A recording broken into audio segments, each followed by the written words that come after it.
Uh, as you know, I'm the head of the GTGOC at UK, University of Karachi, and besides that, I have also part of the different communities like AWS, Microsoft Industry Ambassadors, and have done over 30 sessions on machine learning and deep learning and other different technologies like Docker and other stuff as well. Besides that, I'm also an associate software engineer and have a profession and passion of open source development and uh, machine learning engineering. Last year, I've also participated in the Acrobat Fest, where I've contributed to the Free Code Camp repository, and it is very an exciting opportunity for me to do that. So, uh, it has been 3 months that I've been a part of this community of Google developer groups on campus, and I have done various achievements. Like I've done 3 boot camps over 3 months and 4 session, and it's one of the fourth one. So it's a massive achievement as a lead of GTG on campus. So what is GTG on campus? The main purpose and motive behind the leading this uh, campus is to bridge the gap between the people who are studying, because you know कि हमारे पास कुछ लोग होते हैं जो कि सिर्फ study material को कंज्यूम कर रहे होते हैं and they don't have a professional experience and when they get into the job they have to restart themselves and learn all the things from the very start. So this is the main motive, and innovation doesn't stem from logic but from the heart's drive. So that's the main tagline we have, क्योंकि all in all we are doing from our hearts, क्योंकि no one is saying कि to drive this community to help people and to make innovation. So it's from our sides, and cheers to the people who are helping us. So again, we have the mission to groom students to help people from the technical aspect, not from the technical aspect, but also from the emotional aspect. Because socializing with people, attachment with people, emotional intelligence, all in all, these things are really important in the professional workspace. Not only the uh, technical skills you need, also the technical skills are very important. But besides that, it should have a very uh, niche knowledge about the social skills, how to interact with people, and how to be the best of the best. And we have done amazing boot camps through last years as well, and have done hackathons, certifications. We also provide certification. We also do hackathons and many more stuff. So this is our journey of GTGOC UK. We have our mentor as the moderator, Umama Istikhar Siddiqui, for the for this particular event, who is also from math department but has a keen knowledge in machine learning, front end development, and consulting with people, and have gained two gold medalists. So she was the person who meant to be the mentor of this community and have experience in the community building for over 3 years. So she is the main custodian who is for this community. So we have our prestigious speaker Samir Ahmed Khan, who is the founder and CEO of Social Jam. He has done various uh, things in his life regarding. He was also a part of Nokia. He was also part of Meta, Facebook Circle Group, and he has great mentors. And all in all, the Social Jam is doing great in the world regarding the social handling of the people. And it's an enormous startup that he started, and the best thing he is that he is also a part of the UBIT, which is the Department of Computer Science from Karachi University. And that's the thing that really touches my heart from him, that he's a part of us. So how are you, Samir Khan? Assalamualaikum. Thank you so much for inviting. I'm great, Rebel. I hope you're doing good. uh, so move over to Muaf Tukhar Siddiqui. Are you here, Mama? I'm stop sharing my screen and move over to her. I think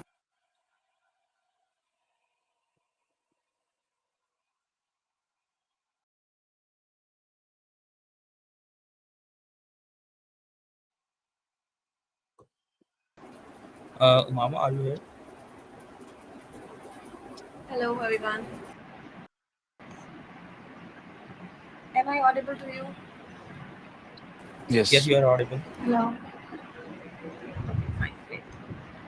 First of all, thank you so much, Sameer भाई, यहाँ आने के लिए. मैं कोशिश करूँगी कि मैं करूँ. तो and thank you so much. Mhm. Can you share the screen or some slides वगैरह कुछ visual जो मैंने discuss किया था? तो should we start Rubal और हम wait कर रहे हैं? I think we should start.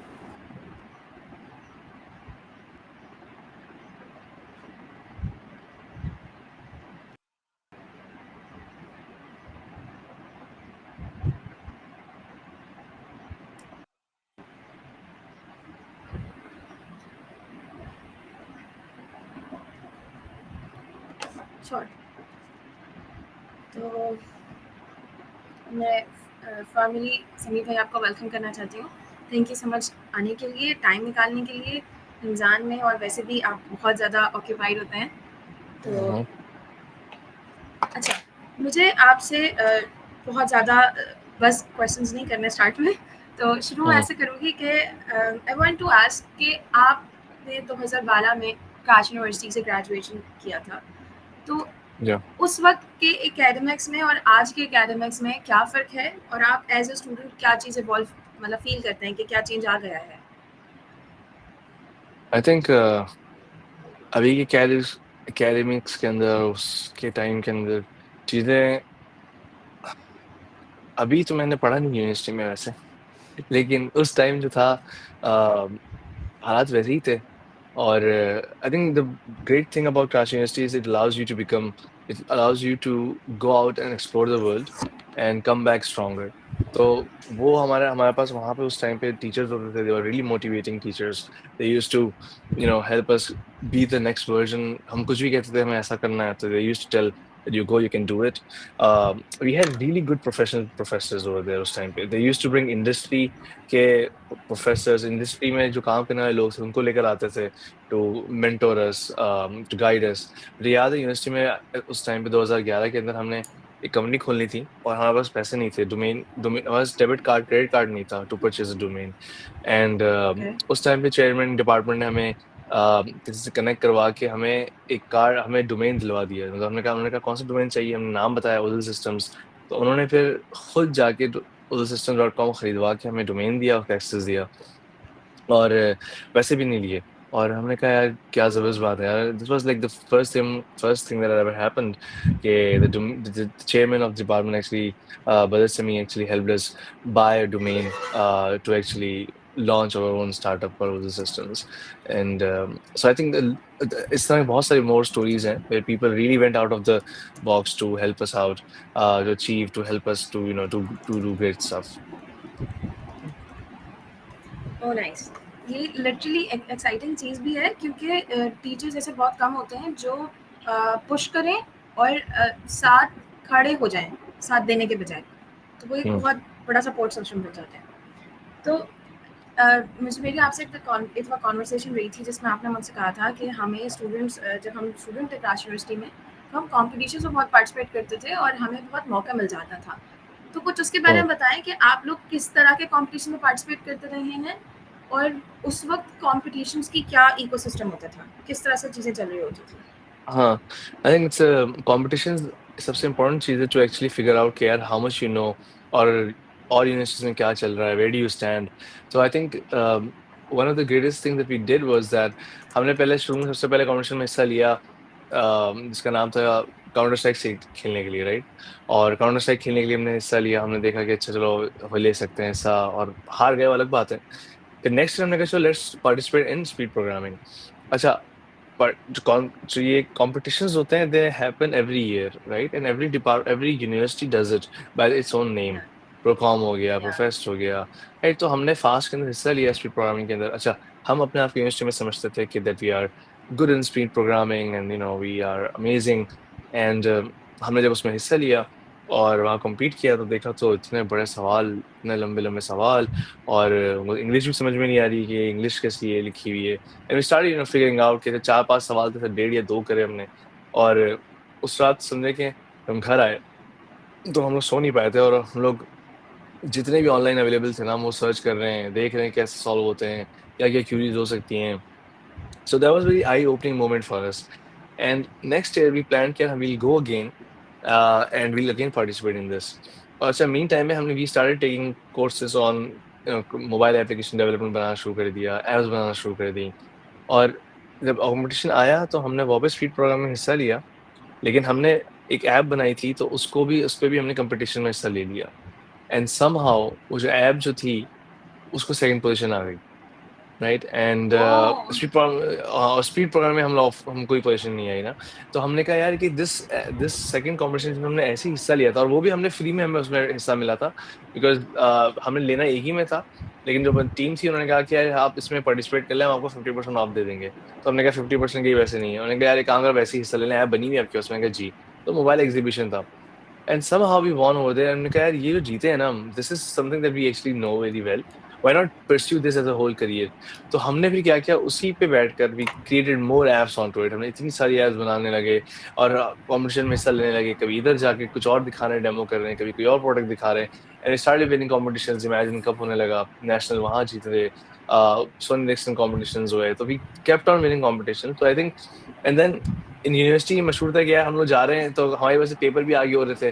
जैसे हमें फॉर एग्जांपल हमारा कंपटीशन मंडे कोई पढ़ रहा है, कोई कोई सोनी एरिक्सन कंपटीशन है, अब मंडे को सर ने कोई मीडियम टेस्ट रख लिया या फिर आपको कोई मिड टर्म आ गया, अब उनको बता रहे हैं सर आप नहीं मंडे को नहीं रख सकते, हमें यहाँ जाना है। They used to change the date, ये नहीं कि नहीं नहीं है तुम जाओ जाओ हम तो रखेंगे। So they change the dates, इतनी दफा ऐसा हुआ कि पूरी पूरी डेट्स चेंज हुई because there was a competition में रिप्रेजेंटेड कराची यूनिवर्सिटी। सो this all shaped in figuring out how we are good at। It also shaped us in figuring out कि मेरी जो chemistry between my co-founders है, how is that chemistry, because in the end when we passed from the university, जो मेरे batchmates थे वही मेरे university के को-फाउंडर, जो मेरे बैचमेट्स हैं यूनिवर्सिटी फ्रेंड्स थे वही मेरे को-फाउंडर हैं सोल जैम के अंदर। So we actually all are from same department, same batch, we studied together और फिर then we came into Soul Jams cofounders. That's great. तो इसमें मुझे एक बात करनी है कि हाउ इम्पोर्टेंट इट इज़ कि हमें जैसे कि हम कराची यूनिवर्सिटी के स्टूडेंट्स हैं, हम समझ रहे हैं हमें बहुत कुछ आता है, तो हमें बहुत ज़रूरी है कि हम जाएँ जाके खुद को चैलेंज करें और पार्टिसिपेट करें, कम्पीट करें किसी और यूनिवर्सिटी के स्टूडेंट के साथ, और वहाँ हम क्योंकि हम एक बहुत अनफेवरेबल कंडीशन में होंगे तो हम ज़्यादा खुद अच्छा तरीके से खुद को टेस्ट कर सकेंगे। ऐसा ही है। हम्म हाँ ऐसे ही, क्योंकि आप एक क्लास में होते हो तो क्लास में 60 लोग हैं, अब 60 लोगों से आप कितना अच्छे हो वो तो चांसेस तो होंगे ज्यादा, लेकिन जब आप 6 लाख या पता नहीं पूरी दुनिया के सामने आओगे तो आपको तो और एक्सपर्ट्स भी मिलेंगे, तो वहां आपको ना लर्निंग अपॉर्चुनिटी मिलती है, चैलेंज अपने आप को करने से ना यू बिकम कि यार I can learn more, right. But the point is if you are in 60 people where you are the only smartest person, then you will see कि यार I am not growing up, तो you have to really go out there and challenge yourself. मुझे याद है कि मैं माजू के hackathon में थी एंड मैं फर्स्ट टाइम आपसे वहाँ मिली थी और आप मुझसे गई थी उस दिन कि इस तरह से है, ठीक है, सेम सेंटेंस उस दिन आपने मुझसे कहा था, तो मुझे रियलाइज हुआ कि ये कितनी मतलब एक्यूरेट चीज़ है, और उसके बाद से मैंने और ज़्यादा कॉम्पिटिशन में पार्टिसिपेट करना शुरू कर दिया था to test my self, to put my self in to unfavourable thing, तो मुझे पता चले कि मैं बाकी कर भी पाऊंगी या नहीं। तो या एक वेरी नाइस। एक्साइटिंग चीज़ थी। या मुझे इधर से एक बात पूछनी है कि जब आपने मोबाइल एप्लीकेशन को करियर बनाना शुरू किया और आपने कॉम्पिटिशन विन किया, तो ये कौन से ईयर की बात है? 2012 में ग्रेजुएट हूँ तो 2011 के अंदर हमने एक्सपेरिमेंट शुरू कर दिए थे, इट वाज 2011 और या 2011। तो इफ 2011 जो आपने कहा 2011 है, तो 2011 में मोबाइल एप्लीकेशन डेवलपमेंट का क्या स्कोप, क्या इकोसिस्टम था उस वक्त इन टर्म्स ऑफ बिजनेस? 2011 के अंदर इकोसिस्टम और मोबाइल एप्लीकेशन ऐसा था कि एंड्रॉइड के बंदे एंड्रॉइड में गेम खेलते थे, आईफोन के बंदे आईफोन में गेम खेलते थे, there was no cross platform development. और 2011 में जब जावास्क्रिप्ट और ये इसका बूम आया तो उस टाइम पे फोन गैप जो था, जो कि कोर्डोवा है, उसका टाइम था। It was you use this Cordoba या फोन गैप को बना के you can port your apps in iOS Android, वो वेब व्यू में खुल जाती थी। तो वो वाला जमाना था जहाँ पे people used to create those apps. So वहाँ पे हमने ऐप उस पे बनाना शुरू करी थी, and it was interesting because everybody was shocked कि यार अच्छा एक दफ़ा कोड लिखोगे तो iOS एंड्रॉइड दोनों में चल जाएगा। और और जो नेटिव डेवलपर्स थे जावा के और जो iOS के ऑब्जेक्टिव सीखे थे, दे वर क्या नहीं इसका फ्यूचर नहीं है, कोई मसला नहीं, टाइम ज़ाया कर रहे हो तुम लोग, ये खराब है, नेटिव ही काम होगा हमेशा से। So there was a long debate going on, but in the end we were like यार देखो we have to create web apps, web app में काम करना है और ये क्लोज टेक्नोलॉजी के इस पे काम करेंगे तो एक पोर्टेबल iOS एंड्रॉइड का वर्जन बन जाएगा। So I think that's the ecosystem उस टाइम पे ये था, और उस टाइम पे विंडोज 8 नया आई हुई थी मेट्रो एप्स के नाम से। So it was a very new ecosystem where cross platform app के ऊपर डिबेट्स हो रही थी, इस पे इनोवेशंस हो रही थी, और पीपल वर फिगरिंग आउट कि अच्छा एक ऐसा भी जमाना आएगा जहाँ पे आईफोन वाला एंड्रॉइड से खेल पाएगा। सो it was very interesting you could say time over there. क्या मुझे एक क्वेश्चन आ रहा है, जहन में बात आ रही है कि जब आपने ये डिसाइड किया कि आपने इसी चीज़ को आगे करियर परस्यू करना है, तो इस तरह की और कितनी ऐप्स थी और इस तरह के और कितने बिजनेसेस थे उस वक्त, या क्या उस वक्त चैलेंजेस थे जो आज के दौर में नहीं है? हमने जब यूजुअली इसको टारगेट बनाया ना, तो हम लोग ये कहते हैं कि यूनिवर्सिटी के थर्ड ईयर में ना start experimenting, right, learn different technologies, create products, और यूनिवर्सिटी के फाइनल ईयर के अंदर ना you figure out what you are good at and make your FIP on to it. तो जब हमने कहा ना कि we start focusing on this one, तो हमने कहा यार हम एफआईपी जो बनाएंगे ना इस पे बनाएंगे। तो उस टाइम पे we chose this technology which was MEAN stack, you could say Angular, Node, और mobile application was one part of it, right, was entire full stack MEAN stack development. तो we started working on that and we created apps. हमने उस time पे कुछ से we created I think 3 apps बनाई हमने वहाँ पे यूनिवर्सिटी के अंदर। हमने बनाई एक गेमो चैट थी which was a gaming platform, जहाँ पे different people can join a group, talk to one another, message them and challenge one another कि आओ मैं तुम्हें लूडो में चैलेंज करता हूँ या फिर चेस में चैलेंज करता हूँ, right, there are virtual currency, so we created an entire platform where people can compete and play with one another। एक तो वो था। सेकंड हमने बनाया था, the product was called educating dreams, और एजुकेटिंग ड्रीम्स वाज अबाउट मैं university Karachi university के सामने खड़ा हुआ था, बस का वेट कर रहा था घर जाने के लिए, और एक गरीब बच्चा आता है मुझसे कहता है साहब पैसे दो। मेरे पास भी टाइम था तो मैंने कहा क्यों काम नहीं करते और पढ़ते क्यों नहीं हो, क्यों मांग रहे हो? तो उसकी बहन बीच में आके बोलती है साहब पढ़ाई तो अमीरों के लिए होती है। और this stuck to me and I said कि यार ऐसा तो नहीं है कि मैं बहुत अमीर हूँ। तो but at that time I didn't knew there were schools जहाँ पे you could send this people, और वहाँ पे इनको पैसे भी मिलते, कपड़े भी मिलते, स्टाइपेंड भी मिलता मंथली। हमें पता है ऐसे स्कूल्स हैं लेकिन ये नहीं पता कहाँ है। So I thought to create a product out of it जो एजुकेटिंग ड्रीम्स के नाम से था, बट अगेन वो भी हमने बनाया। The third was Reminds app. So I think all these startup stories have a lot of different reasons why they were working, they were not working, but I think this all started happening from the university days where you are given so much time to think about what's happening around and you can do those stuff. आपकी बात से मुझे एक बात हो रही है, relate कर सकती हूँ कि यहाँ मैं अभी जब यूपीआईटी के बच्चों से और भी स्टूडेंट्स के साथ, यूनिवर्सिटी के स्टूडेंट्स के साथ कनेक्ट करती हूँ, तो उनको एक कन्फ्यूजन होती है कि हम लोग क्या करें। हम ये चीज़ मतलब हम सोशल मीडिया कर रहे हैं तो हम वेब डेवलपमेंट में ना जाएँ, या हम web front end web development कर रहे हैं तो हमें बैक एंड नहीं आएगी, या हमें फुल स्टैक नहीं आता होगा, हम किस चीज़ को फोकस करें। तो जब मैं उनसे ये कहती हूँ कि अब सीखते रहो और एक्सपेरिमेंट करो, सीखते रहो और चैलेंज करो खुद को, और कॉम्पिटिशन्स में जाओ, लोगों के साथ इनसाइट्स लो, तो वो हमेशा कंफ्यूज रहते हैं। उनके लिए मैं उनको ऐसे क्या बताऊँ कि उन्हें क्या करना चाहिए सेकेंड ईयर, थर्ड ईयर, क्योंकि उस वक्त 2012 में और 2025 में फ़र्क ये है कि बच्चे को नॉलेज होती थी, आज तो फर्स्ट सेमेस्टर के बच्चे, तो हम उस चीज़ को, क्योंकि अब चीज़ें पता तो हैं लेकिन वो एक्सपेरिमेंट वाले फेज, एग्जीक्यूशन वाले फेज में नहीं आ पाती।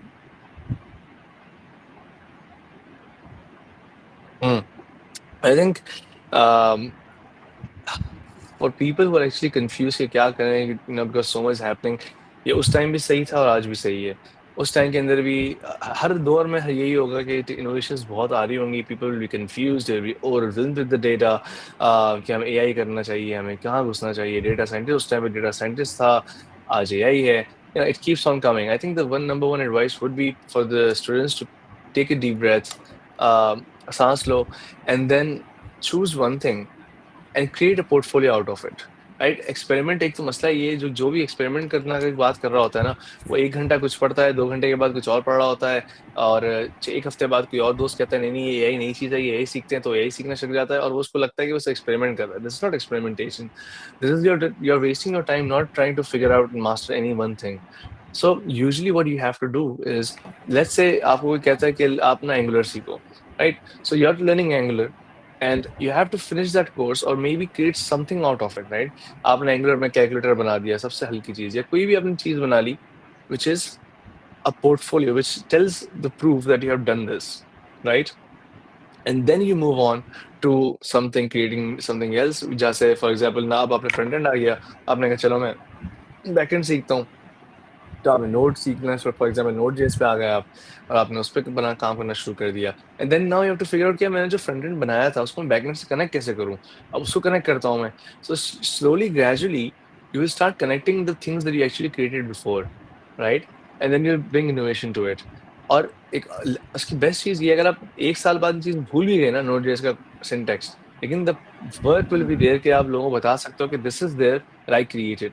सो for anybody who wants to figure out what they have to do what you love to do, right? आपको backend सीखना है, front end जो भी सीखना है सीखो। there's no scope कि यार ये सीखोगे तो बहुत जल्दी अमीर हो जाओगे, ये सीखोगे तो कुछ भी नहीं आएगा। so learn something that you love, but then be focused, create portfolio out of it कि यार this is what I've done, ताकि when you graduate you have 5 6 7 projects कि यार ये सारे मैंने बनाए टेक्नोलॉजी के ऊपर। I know what I'm talking about.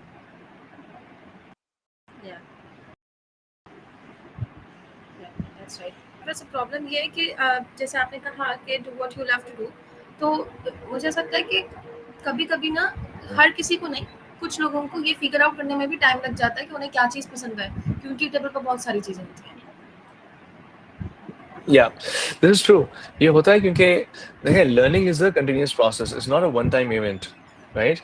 So even right now, I'm also learning stuff. I'm also learning about GTM strategies, about sales. So it's an learning is an event. ये कोई event नहीं है, it's a continuous process. So अभी आपको backend पसंद होगा, आगे जाएंगे front end होगा, आगे फिर full stack में आ जाएगा, फिर आपको data architecture भी जाना पड़ेगा, फिर आप बोलेंगे नहीं मुझे marketing भी देखना है। तो it's a continuous process. So nobody ever figures out कि यार I love doing this for the rest of my life. बहुत से लोग होते हैं लकी जिनको पता चल जाता है कि, but then about every personality is different. Nobody wants to be staying doing the same thing for the rest of their life for a long time. तो मुझे इधर से एक बात पूछनी है कि अब जब आपने स्टार्टअप आपका जर्नी रहा और आपने सारी चीज़ें की, तो आप क्या देखते हैं कि स्टूडेंट जब एक प्रोफेशनल किसी भी प्रोफेशनल उसमें आता है, इकोसिस्टम में आता है, एनवायरनमेंट में आता है, वो क्या क्वालिटीज लैक करता है? मे बी टाइम मैनेजमेंट की, मे बी प्रोफेशनलिज्म पर क्वेश्चन मार्क आ सकता है और वो बिल्ड करनी चाहिए। हाँ भाई, आप तो आजकल तो शायद जीपीटी है, राइट? तो कम्युनिकेशन कह सकते थे, लेकिन अब लिखना तो आ गया है, लेकिन जो चीज़ मिसिंग है वो बोलना है। और बोलना के लिए तो खुद ही बोलना पड़ेगा। वहाँ तो आप प्ले नहीं कर सकते, रोबोट बोल रहा हो, आप वो लिप सिंकिंग कर रहे हो। तो आई थिंक या द कम्युनिकेशन स्किल्स जो है ना, to actually talk to one person face to face with confidence, I think that's something that people need to have. Or I think critical thinking would be very, very important in the future. मैं ये नहीं कह रहा कि coding आनी चाहिए, नहीं आनी चाहिए, बला सिंटैक्स होना चाहिए, नहीं चाहिए। जो एक क्रिटिकल थिंकिंग है ना, वेयर यू थिंक एनालिटिकली कि ये जो प्रॉब्लम है इसका सोल्यूशन ये है या नहीं है, ये होना चाहिए नहीं होना चाहिए। एक होते हैं monkey coders, right? Monkey coders ये है कि उनको बोलो भाई ये डेटा है, इसको ऐसे लिख दो, ऐसे बना दो, वो चुपचाप कर देंगे। फिर कल क्लाइंट आएगा, बोलेगा नहीं यार अच्छा नहीं लग रहा, इसको ना ऐसे कर दो, वो ऐसे कर देंगे। जैसे बोलते रहोगे करते रहेंगे यार, वो खुश रहेंगे, क्लाइंट भी खुश रहेगा। एक होते क्रिटिकल थिंकर्स, वो बोलते हैं ऐसे क्यों करना है, मतलब हम ऐसे क्यों नहीं करते। क्लाइंट बोलेगा नहीं ऐसे नहीं, एग्जैक्टली। तो वो ब्रेनस्टॉर्म करेगा और वो काम करेगा। तो यूजुअली क्रिटिकल थिंकिंग और कम्युनिकेशन जो स्किल है ना, वो is something that's very important right now. Alright, critical thinking and communication skills, ठीक है, ये नोटेबल चीज़ है, क्योंकि हमारे पास मैं अभी भी देखती हूँ स्टूडेंट्स में या प्रोफेशनल्स में, मैं जब भी किसी के साथ इंटरेक्ट कर रही होती हूँ, ये एक मेजर चीज़ है जो वो लैक कर रहे होते हैं। और उन्हें खुद भी नहीं पता होता कि वो ऐसा लाइक क्यों कर रहे हैं। तो हम्म there's a question है आपसे। आई रिमेम्बर कि आपने गाय कावासाकी के बारे में मुझे बताया था, और हम्म अभी रिसेंटली उन्होंने बुक के बारे बुक भी आपने उनकी पोस्ट की थी, तो थोड़ा मुझे उसके बारे में बताएं कि वो आपके मेंटोर कैसे बने, आपने उनको कैसे हम्म रीच आउट किया, पिच कैसे हुई। हम्म मुझे थोड़ा सा हम्म उसके बारे में इंसाइट चाहिए, क्योंकि हम एज ए स्टूडेंट, अब आज के अगर मैं 25 की बात करूँ ना, पोस्ट कोविड, तो हम ये देखते हैं कि हमें सब कुछ आता है, और जो ये हम्म बता रहा है ये बिल्कुल बेवकूफ़ आदमी है, इसको कुछ नहीं पता, ठीक है, इसके पास कोई हम्म इंसाइट्स नहीं है, इसको कोई तजुर्बा नहीं है। तो मेंटोर की क्या ज़रूरत है, कितना होना ज़रूरी चाहिए, मुझे थोड़ा इसके बारे में बताएं। आई थिंक हमें ये एक इल्यूजन रहता है जो हमें यूनिवर्सिटी में भी होता था और हमें भी होता था कि यार हमें जो स्पीकर जो भी स्टेज पे आ रहा है वो क्या बता देगा और उसको कितना आता होगा। और हमें वी डोंट नो, एक है ना कि we don't know what we don't know, कि आपको ये भी नहीं पता कि आपको क्या नहीं पता। ठीक है, तो और आप लोग अनलर्न करने के लिए रेडी भी नहीं हो कि आपको जो शुरू से बताया जाता है कि दुनिया लेट्स से गोल है, तो आप अनलर्न करने के लिए तैयार नहीं हो कि नहीं, क्या पता दो गोल ना हो, क्या पता ओवल हो। So you don't think in that sense. So unless you figure out that you know nothing, you will not grow and you will not learn from anyone. अगर आपके सामने अभी इलॉन मस्क या कोई और आइंस्टाइन भी आ जाए ना, और आपका एटीट्यूड इंटरनली ऐसा रहे कि यार आई नो एवरीथिंग, ये आइंस्टाइन मुझे क्या सिखा देगा, तो आइंस्टाइन वाकई में वो कुछ नहीं सिखा सकता। वो ऐसे ही चला जाएगा, उसके बाल खराब होंगे, बोलेंगे पता नहीं कोई कार्टून आया था चला गया। Because inside you didn't open the walls, you didn't open the capacity or the vision to actually learn from his habits or what he's speaking about. तो कभी-कभी ऐसा होता है ना, यूनिवर्सिटी में आप टीचर पसंद ही नहीं है आपको। अब वो सिखा रहा है बेचारा, कुछ तो सिखाएगा ही वो, लेकिन वो आपको पसंद ही नहीं है, तो आपके दिमाग में कुछ आ ही नहीं रहा है। आपने बोला ये मैं कुछ सीखा एग्जैक्टली। ही नहीं। तो number 1 thing is to actually figure out first, clean yourself, clean your heart. और जब दिल साफ हो जाए, and then my story would be कि then basically in my case, I was researching on marketing strategies for my third startup Color Minds app. मैं search कर रहा था कि यार इसको कैसे मार्केट करूँ बेहतर, तो मैं किताबें पढ़ रहा था। I read a book by Guy Kawasaki, The Art of Social Media. उसके अंदर एक कॉन्सेप्ट था, तो repeat your tweets multiple times. एक ट्वीट को मल्टीपल टाइम रिपीट करो और इससे ना रीच बढ़ जाती है, 4x 5x हो जाती है। सो आई थॉट यार this is very interesting thing, I used to do it manually. तो एक काम करता हूँ, इसको मैं कोई ऑनलाइन टूल्स देखता हूँ जहाँ पे मैं कर सकूँ। तो ऑनलाइन टूल्स ढूँढता हूँ मैं, तो मुझे कोई टूल मिलता नहीं है जहाँ पे I could write once and repeat the same post like 4-5 times. तो मैंने अपने को-फाउंडर को बोला कि let's do it on the weekend. उसने कहा चलो मैं तो बना देते हैं, 2 हफ्ते में बना देंगे। तो उसने मुझे बैकएंड दिया, मैंने फ्रंट एंड बनाया। वो एक टेस्ट प्रोजेक्ट बन गया। वी डिडंट बाय डोमेन, कुछ भी नहीं। ऐसा ही हमने नाम रखा socialchamp.heroku app. It was just oh like a my God. socialchamp. नाम भी मुझे रखना था उसका, तो मैंने रख दिया socialchamp.herokuapp.com, और हेरोकू टेस्ट यूआरएल था, socialchamp वही नाम रख दिया। So it was just a, black and white screen where you could just write something, give a date, and we'll repeat 4 or 5 times. या And we started using it ourselves कि हमने कहा चलो उसको इस्तेमाल करते हैं, and we started using it. मैंने टेक जूस के साथ शेयर किया, एक दो लोगों से और शेयर किया, they started loving it, they started using it. So one night actually, Guy Kawasaki tweeted कि यार, किसी ने मेरी किताब कौन सी पढ़ी है बता देना, who read my which book, और क्या सीखा उससे।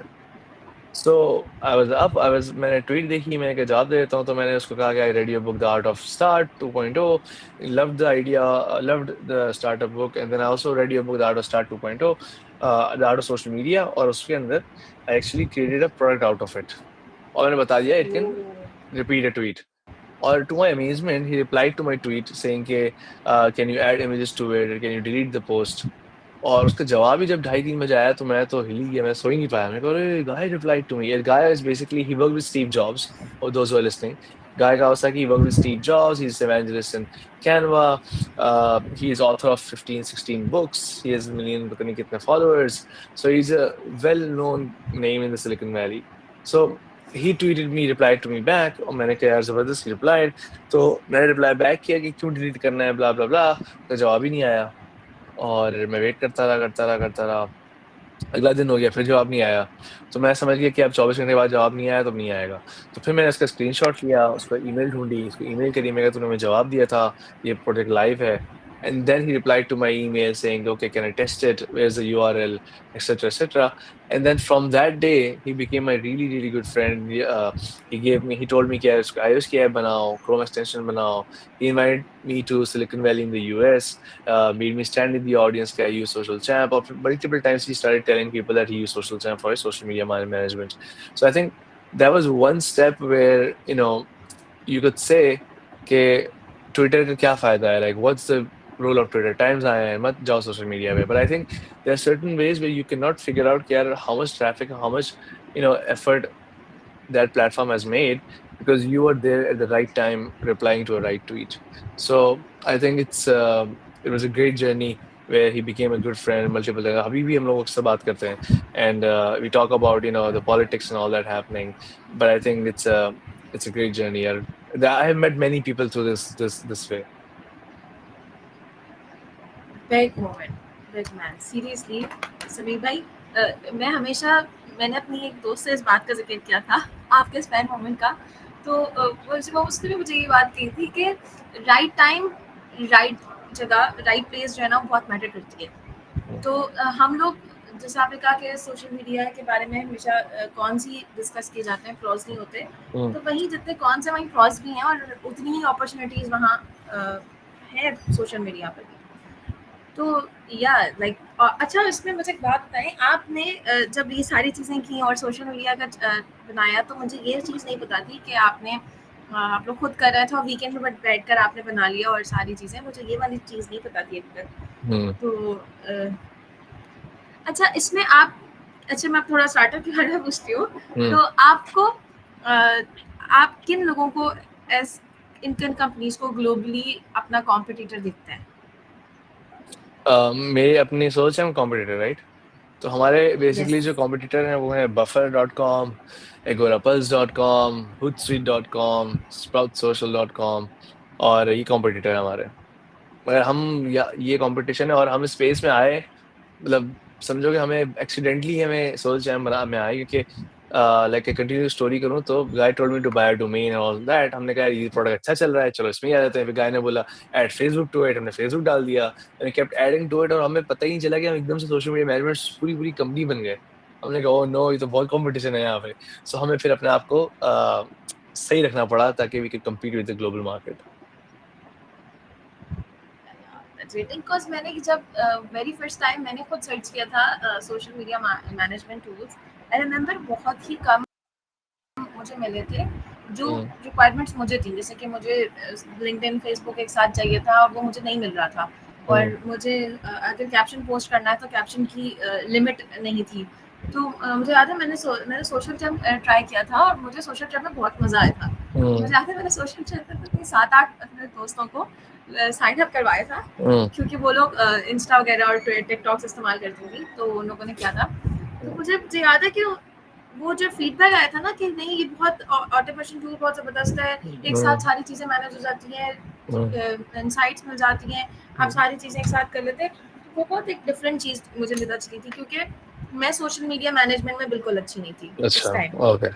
तो या तो वो मेरे लिए बहुत अच्छी चीज़ हो गई थी। I remember doing this. Very nice. यहाँ पे मुझे आपसे एक बात पूछनी है मुझे आपसे एक बात पूछनी है कि आपने अपना, जैसे आपने कहा कि आप पिच करने गए, आप सारी चीज़ें, तो वो पिच करने, जैसे आपको सारे आप लोगों के साथ गाय कवासाकी के साथ इंटरेक्शन के बाद आप काफ़ी सारे लोगों से मिले, आपको काफ़ी सारी इंसाइट्स मिली होंगी, बहुत सारे बिजनेस पॉइंट ऑफ व्यू से भी लोग मिले होंगे। तो वहाँ पे जब आप पिच देने गए हैं, वो पिच का एक्सपीरियंस कैसा रहा? वहाँ कैसा रिस्पॉन्स आया इस आइडिया के ऊपर, और लोगों ने उस चीज़ पर क्या रिएक्शंस दिए? रिस्पॉन्स कैसा था? आई थिंक पिच तो कभी भी करो तो आप नर्वस तो होते ही हो, चाहे कुछ भी हो।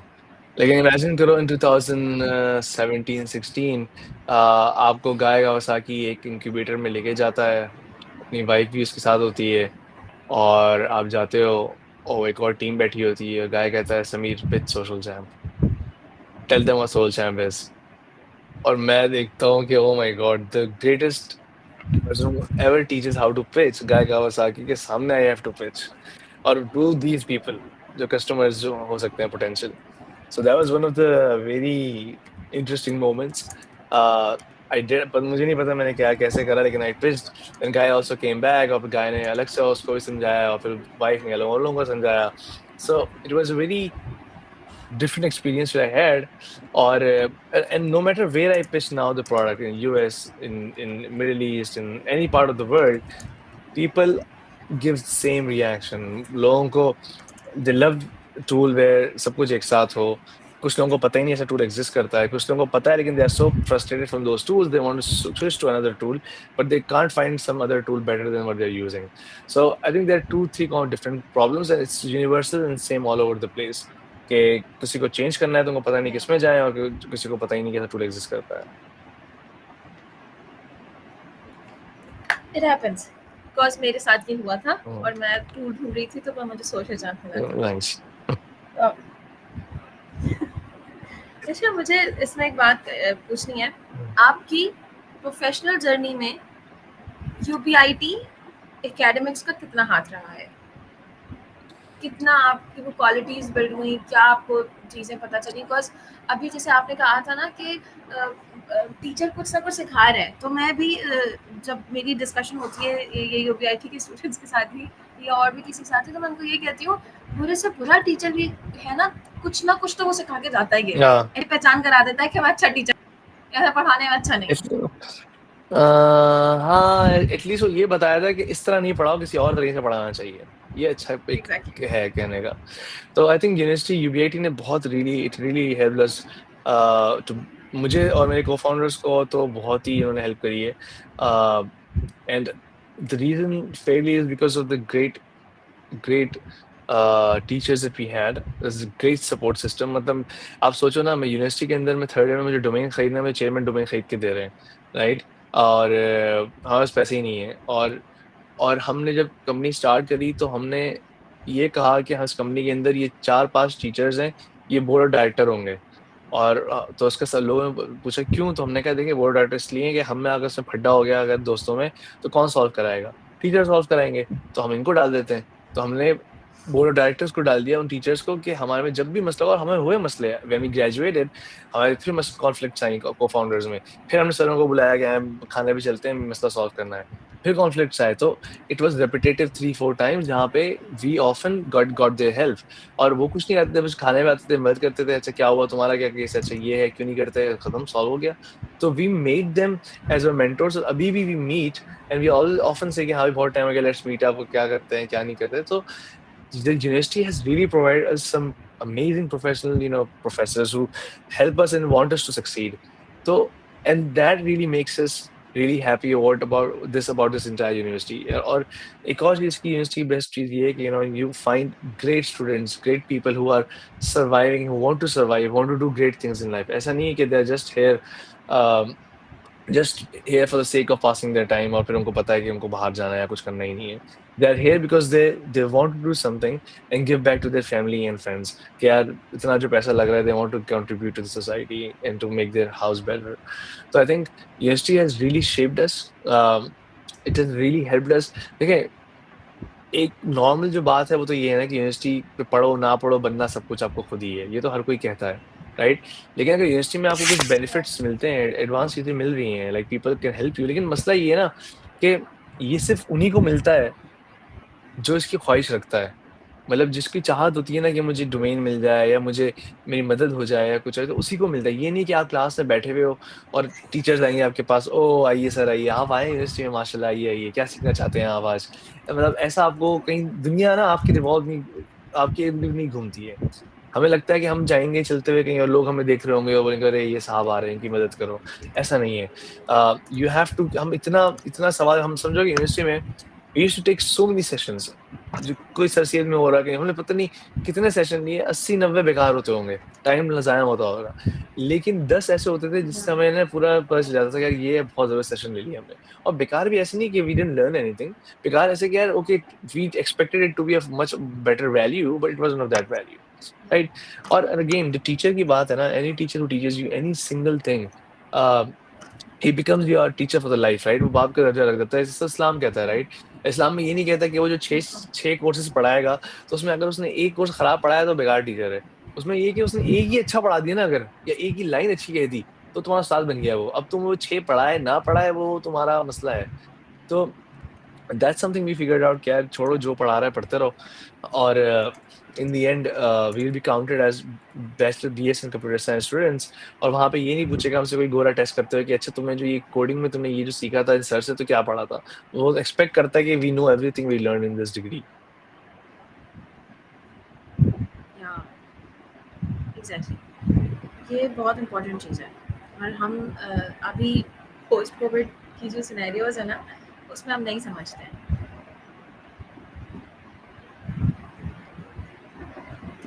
अब मैं थोड़ा सा आपके स्टार्टअप के बारे में पूछूंगी कि आपने कैसे टेस्ट किया कि आपकी जो प्रोडक्ट है वो मार्केट फिट है इस रीजन के लिए, स्पेशली पाकिस्तान में। मार्केट टेस्ट हमने जो किया ना, हमने पाकिस्तान को तो वैसे बनाया था, लेकिन हमारा प्रोडक्ट था ग्लोबल। ठीक है, so for global product we focus on our own problem ना। हमने शुरू ही ऐसे किया था कि हमें प्रॉब्लम थी रिपीटेशन ट्वीट की, कोई टूल ही नहीं था जो रिपीट करता था। फिर फेसबुक हमने डाला, तो मार्केटिंग टेस्ट हमने यहाँ ऐसे करी कि पाकिस्तान में हमने 2-3 ब्रांड से पर्सनल लोगों के पास गए, उनको बोला कि use this product, and they actually, हमने उनको डेमो दिया जाकर, उन्होंने कहा हम इसको चलाएंगे। और बहुत बड़ा समझो पिज्जा फ्रेंचाइज था, सो उनको डेमो दिया, उन्होंने कहा हम इसको चलाएंगे। और मैं वेट करता रहा कि वो चलाएंगे चलाएंगे चलाएंगे। 1 हफ्ता हो गया, 2 हफ्ते हो गए, मैसेज कर रहा हूँ सर आपको फ्री में दिया हमने। वो कह रहे हैं कि आपस में से ट्वीट करना है, मुझे पता है पता है। फिर एंड में कह रहे हैं नहीं यार मुश्किल है, पॉलिसीज हमारी ऐसी हैं, and they didn't test it. क्योंकि उन्होंने मुझसे पूछा कि कौन कौन उसको यूज करता है। मैं कहा सर आप करते हैं, मैं करता हूँ, और 2-3 और लोग हैं। उनको लगा कि बेसिकली कि हम वही आए हैं कोई टेस्ट टेस्ट बीटा टेस्टिंग के लिए। आई think it didn't work out. Pakistan it was very tough in the starting days, but then when I got validation from Guy Kawasaki, बाहर का जब एक स्टैंप लग गया, then people are like, oh what is this, we need to try. So usually I think you have to figure out, you don't have to give hope, you have to figure out कि यार who would be my next ideal customer. तो इस case में it was 2017-16 was very early market. वहाँ पे people were not really on social media much, but they were just 2-3 social media platforms, right? अभी तो 11 platforms हैं social media के, so it was very। और फिर पेमेंट मसले थे वहाँ लोगों के पास, पीपल कुड नॉट पे नया पे, सादा पे, वाइज एक्सेट्रा, कुछ भी एलिवेट कुछ भी नहीं था उस टाइम पे। So now they have more options to pay basically. So I think that was a very early time, but I think we figured out कि our market is global, US market, not the Pakistani market. अगर यहाँ होता तो हम तो खत्म ही हो जाते। So we really focus entirely on the US market. या उस वक्त जो है जैसे कि अभी आपने कहा कि उस वक्त तो पाकिस्तान में तो बिल्कुल भी स्कोप नहीं था, नॉलेज ही नहीं थी। तो अब के पाकिस्तान में अब जैसे सोशल मीडिया में हर कोई जो है वो बिजनेस इंटीग्रेट कर चुका है, बिजनेस को लेकर आ रहा है, बिजनेस अपॉर्चुनिटी उसमें से निकाल के ला रहा है, चाहे वो हाउस वाइफ्स हों, चाहे वो हमारे मार्ट्स हों, हमारे मॉल्स हों, या हमारे रिटेल आउटलेट्स हों, वो हर चीज़ हर सोशल मीडिया से वो अपना बिजनेस निकाल रहे हैं। उस वक्त इस तरह की कोई अपॉर्चुनिटी थी, तो इसमें जैसे अभी आपने बात कही कि ग्लोबली आप लेकर चले थे, तो ग्लोबली इसमें बिजनेस को कैसे इंटीग्रेट किया आपने? क्या आपने चीज़ें प्लान की थी? किस तरह से सो यूजुअली क्या था आपका? सो यूजुअली जब हमने सोचा कि हम गोरों को मतलब यूएस के अंदर ही इस प्रोडक्ट को सेल करेंगे, सभी चेंज स्ट्रेटजीज। हमने कहा अच्छा what language do they prefer, English है तो इंग्लिश कैसी है, हमारा लैंडिंग पेज कैसा है, उनके पेजेस जो जो उनका अभी जो चीज़ें इस्तेमाल करते हैं वो लैंडिंग पेज कैसे बने हुए हैं।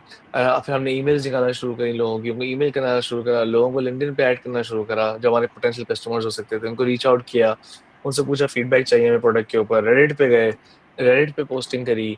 So, the entire marketing strategy started focusing on getting first early 5, 10, 15, 20 customers. And how we would get them was reaching one by one, talking to the people, getting their feedback, doing all that stuff so that to make this product better.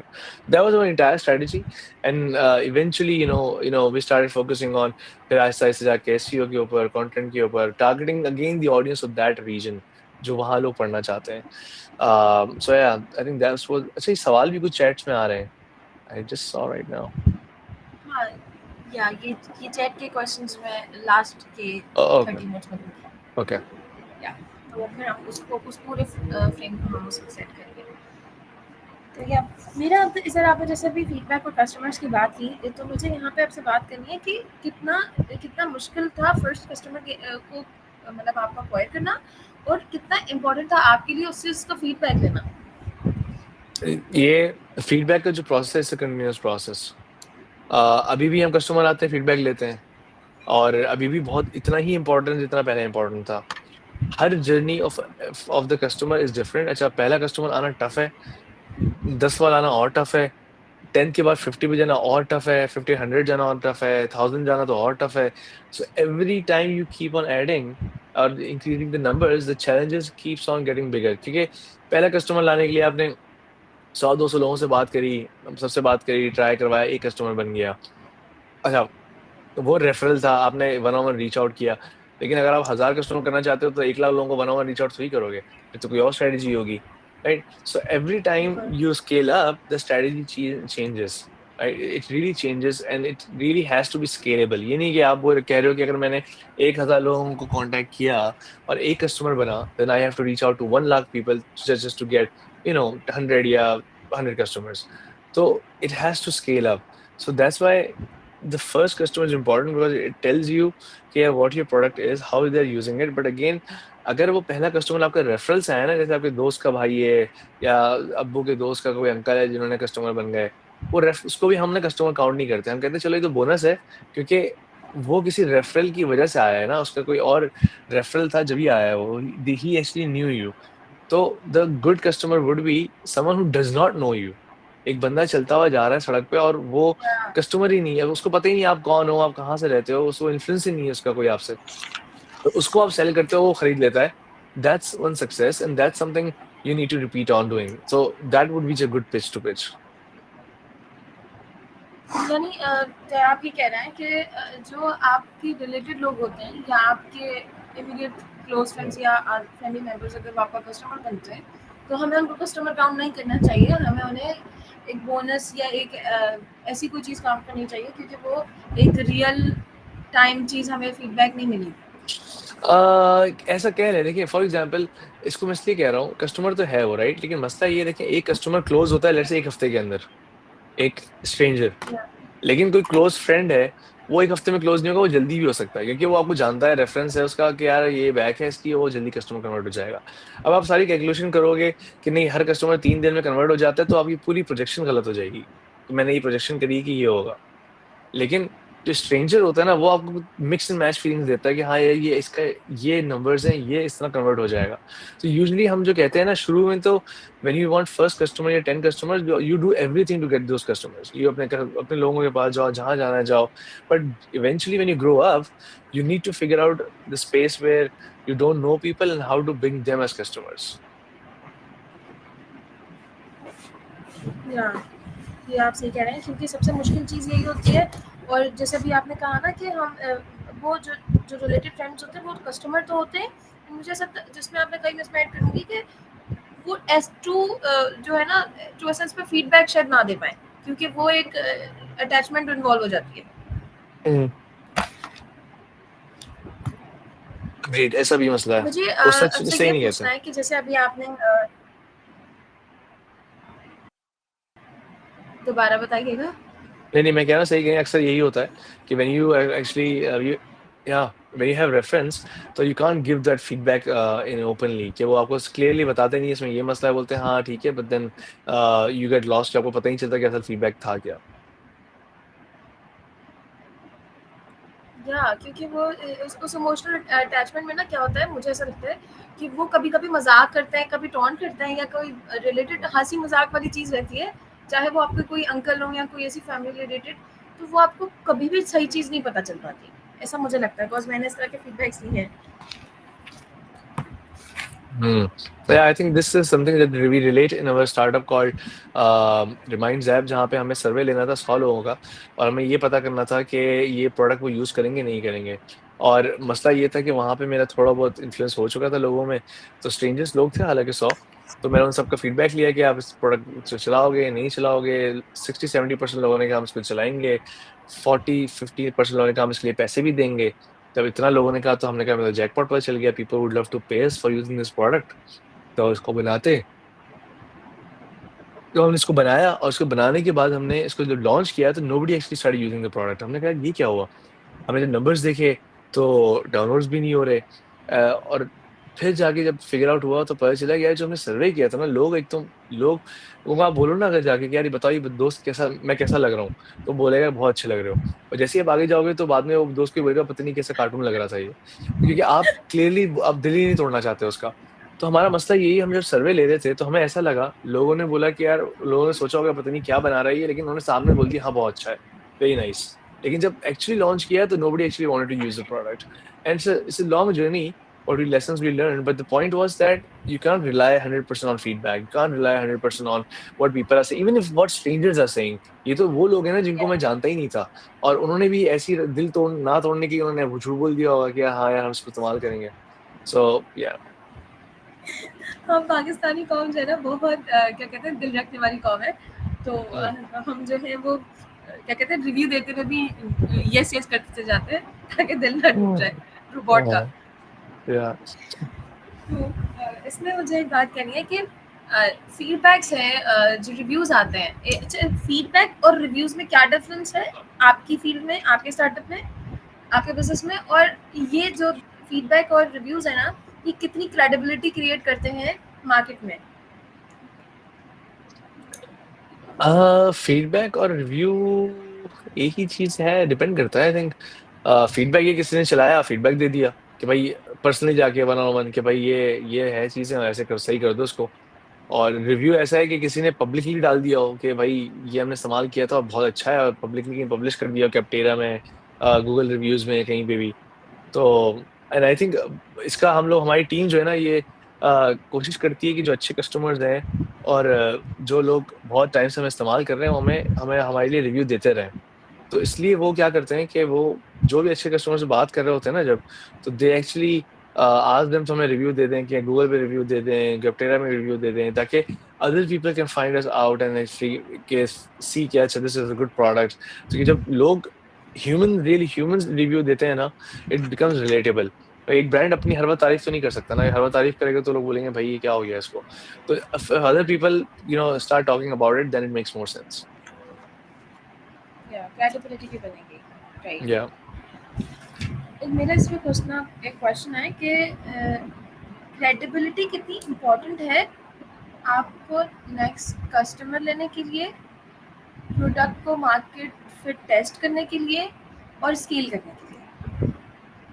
I think credibility depends what type of startup you have first. For example अगर कोई finance related कोई fintech related startup है तो वो तो बहुत ही check करेंगे यार ये इसके पीछे कौन है, पैसे कहाँ जा रहे हैं, क्या हो रहा है। हमारे प्रोडक्ट के अंदर, मार्क टाइप प्रोडक्ट के अंदर अगेन क्रेडिबिलिटी मैटर करती है, और वो क्रेडिबिलिटी जो जीतता है वो जीतता है डिज़ाइन। तो फॉर एग्जाम्पल हमारा लैंडिंग पेज कैसा है, इज इट ट्रस्टेबल और नॉट, हमारा डिज़ाइन रीडेबल है, इंफॉर्मेटिव है, द लॉन्च इज करेक्ट और नॉट, हम पार्टनर्स किसके हैं, कस्टमर्स कौन है, अकाउंट क्या है, कौन रिव्यूज, कितने लोगों ने रिव्यू दिया हुआ है हमारे प्रोडक्ट के बारे में। तो all this makes you credible, because अगर अगर कोई सोशल जैम में साइन अप करे और उसको पता ही ना हो कहाँ कंपनी किधर की है, तो वो अपना सोशल अकाउंट कनेक्ट कर रहा है, राइट। और सोशल अकाउंट कनेक्ट करने का मतलब ये है कि to post stuff on his platform. So हमारे लिए भी ना to be credible is something very important, because people would not easily add their personal social account, their company pages on a platform unless they trust us. So credibility is always important for any startup. अच्छा जरूरी नहीं है हमारे लिए, ये हर एक लिए true है। किसी की साइट देखें आप, अगर वो अजीब से लाल सा कलर हुआ हुआ, बटन बड़े बड़े हुए हो, तो आपको खुद ही बोलते हो पता नहीं क्या ये क्या बेच रहा है, ये कोई शेडी साइट है पूरी। तो आपका ट्रस्ट वैसे गायब हो जाता है, चाहे वो पता नहीं गोल्ड माइन ही क्यों ना बेच रहा हो अंदर। So I think design and everything, that entire design content और जो aesthetics है, it really helps you become credible, and it's really important to be credible ताकि people can do more business या stuff on your website. Right, या आप ठीक कह रहे हैं कि ये इनसाइट्स क्रेडिबिलिटी उसी तरफ से आएगी। इसमें मुझे अपने कहना है, पूछना था कि आपका टारगेट मार्केट्स कौन से सेगमेंट्स हैं, और इन टारगेट सेगमेंट्स के लिए स्पेसिफिकली आपकी कस्टमर एक्विजिशन स्ट्रेटजी क्या होती है? हमारे यूजली जो टारगेट मार्केट और जो टारगेट पर्सोना है ना कस्टमर की, वो मिड साइज एसएमबीज हैं, और वो एसएमबीज हैं और मिड साइज एजेंसीज हैं। तो यूजली हमारे जो कस्टमर्स हैं ना वो बिजनेसेस हैं और एजेंसीज हैं। राइट? और बेसिकली उसके अंदर भी डाइसेक्ट करें अगर, तो अगर लेट्स से कोई बिज़नेस जो है जिसका 1 से लेकर 20 टीम मेंबर्स हैं, टीम बिज़नेस के अंदर उसका हमारा जो कस्टमर्स जो हमारा जो टारगेट वाला बंदा होगा, वो होगा सोशल मीडिया मैनेजर होगा या फिर चीफ मार्केटिंग ऑफिसर होगा। But if the company is bigger more than 50-60 employees, वहाँ पे सोशल मीडिया मैनेजर होगा हमारा कस्टमर। सो यूजुअली इनकी स्ट्रैटेजीज़ डिफरेंट होती हैं। हम बेसिकली इन लोगों को रीच आउट थ्रू ऑर्गेनिक इनको सर्च करते हैं कि ये लोग पढ़ते क्या हैं। बेसिकली हम ये देखते हैं कि all these personas what they read online, what they look forward to online. इनको पे एड्स की प्लेसमेंट अलग होती है। तो हमारे पास मल्टीपल स्ट्रैटेजीज़ है। एक तो कंटेंट मार्केटिंग है, एक एसईओ एड्स है, एक कम्युनिटी वर्क है जहाँ पे ये लोग घूम रहे होते हैं। फॉर एग्ज़ाम्पल किसी कम्युनिटी में हो रहे होते हैं, एक्टिविटीज़ कर रहे होते हैं, तो वहाँ पे हम जाके कर रहे होते हैं। तो वहाँ पे उनसे बात कर रहे होते हैं। So it's a multiple strategy, but again, the segment that we target is mid-size agencies, जहाँ पे एजेंसी और क्लाइंट्स को चला रही होती है, तो उनके पेन प्रॉब्लम्स बहुत होते हैं, तो उसको हाईलाइट कर रहे होते हैं, उनको देख रहे होते हैं, और बिजनेसेस जो होते हैं B2B। राइट, तो आप B2B सेगमेंट में अपने आप को फिट कर रहे हैं और बिजनेसेस को ही अप्रोच करते हैं। हम्म। ठीक है, तो अब ये जो आपने कहा कि आप B2B सेगमेंट में हैं और इसी तरह इसी ऑडियंस को टारगेट करें, तो ये किस रीजन से ज़्यादा आते हैं? लाइक आपने यूएस की बात की, आपने पाकिस्तान की बात की, तो इन दो रीजन्स के अलावा और कोई रीजन से आपके पास ऑडियंस, और अगर हैं तो उनकी क्या फीडबैक्स हैं इस पर? हमारे पास यूजुअली जो मेन कस्टमर्स है ना, वो है जी। यूएस है, then Canada, Australia and UK. These are top 4 countries. Pakistan में हमारे जो कस्टमर्स हैं, दे लाइक 2 या 3% है of entire data pool that we have. So major customers are again from the northern markets, which is US, Canada, Australia, and UK. That's where major the customers are from. और वहीं पे B2B businesses और mid-sized agencies are becoming the customers. So that's where entire market is. And again, like I said, ये feedback जो है हमारा, it's a global feedback. ज़्यादातर जो नॉर्दर्न मार्केट्स को मसले हैं वो कॉमनली हैं, लेकिन एक मीना रीजन में एक नया प्रॉब्लम मुझे आइडेंटिफाई हुआ during Qatar web summit, was that कि यहाँ पे जो कतर में और जो मीना रीजन में जो टूल इस्तेमाल करते हैं, उनको मसला जो उन प्रोडक्ट्स है ना, वो ये है कि वो इनके टाइम जोन में नहीं होते, काम कर रहे होते हैं। तो ये एक हमें एक अलग बेनिफिट है यहाँ पे कि एक्सप्लोरिंग दिस आल्सो, कि हमने कहा ये तो हम हैं इस टाइम जोन के अंदर।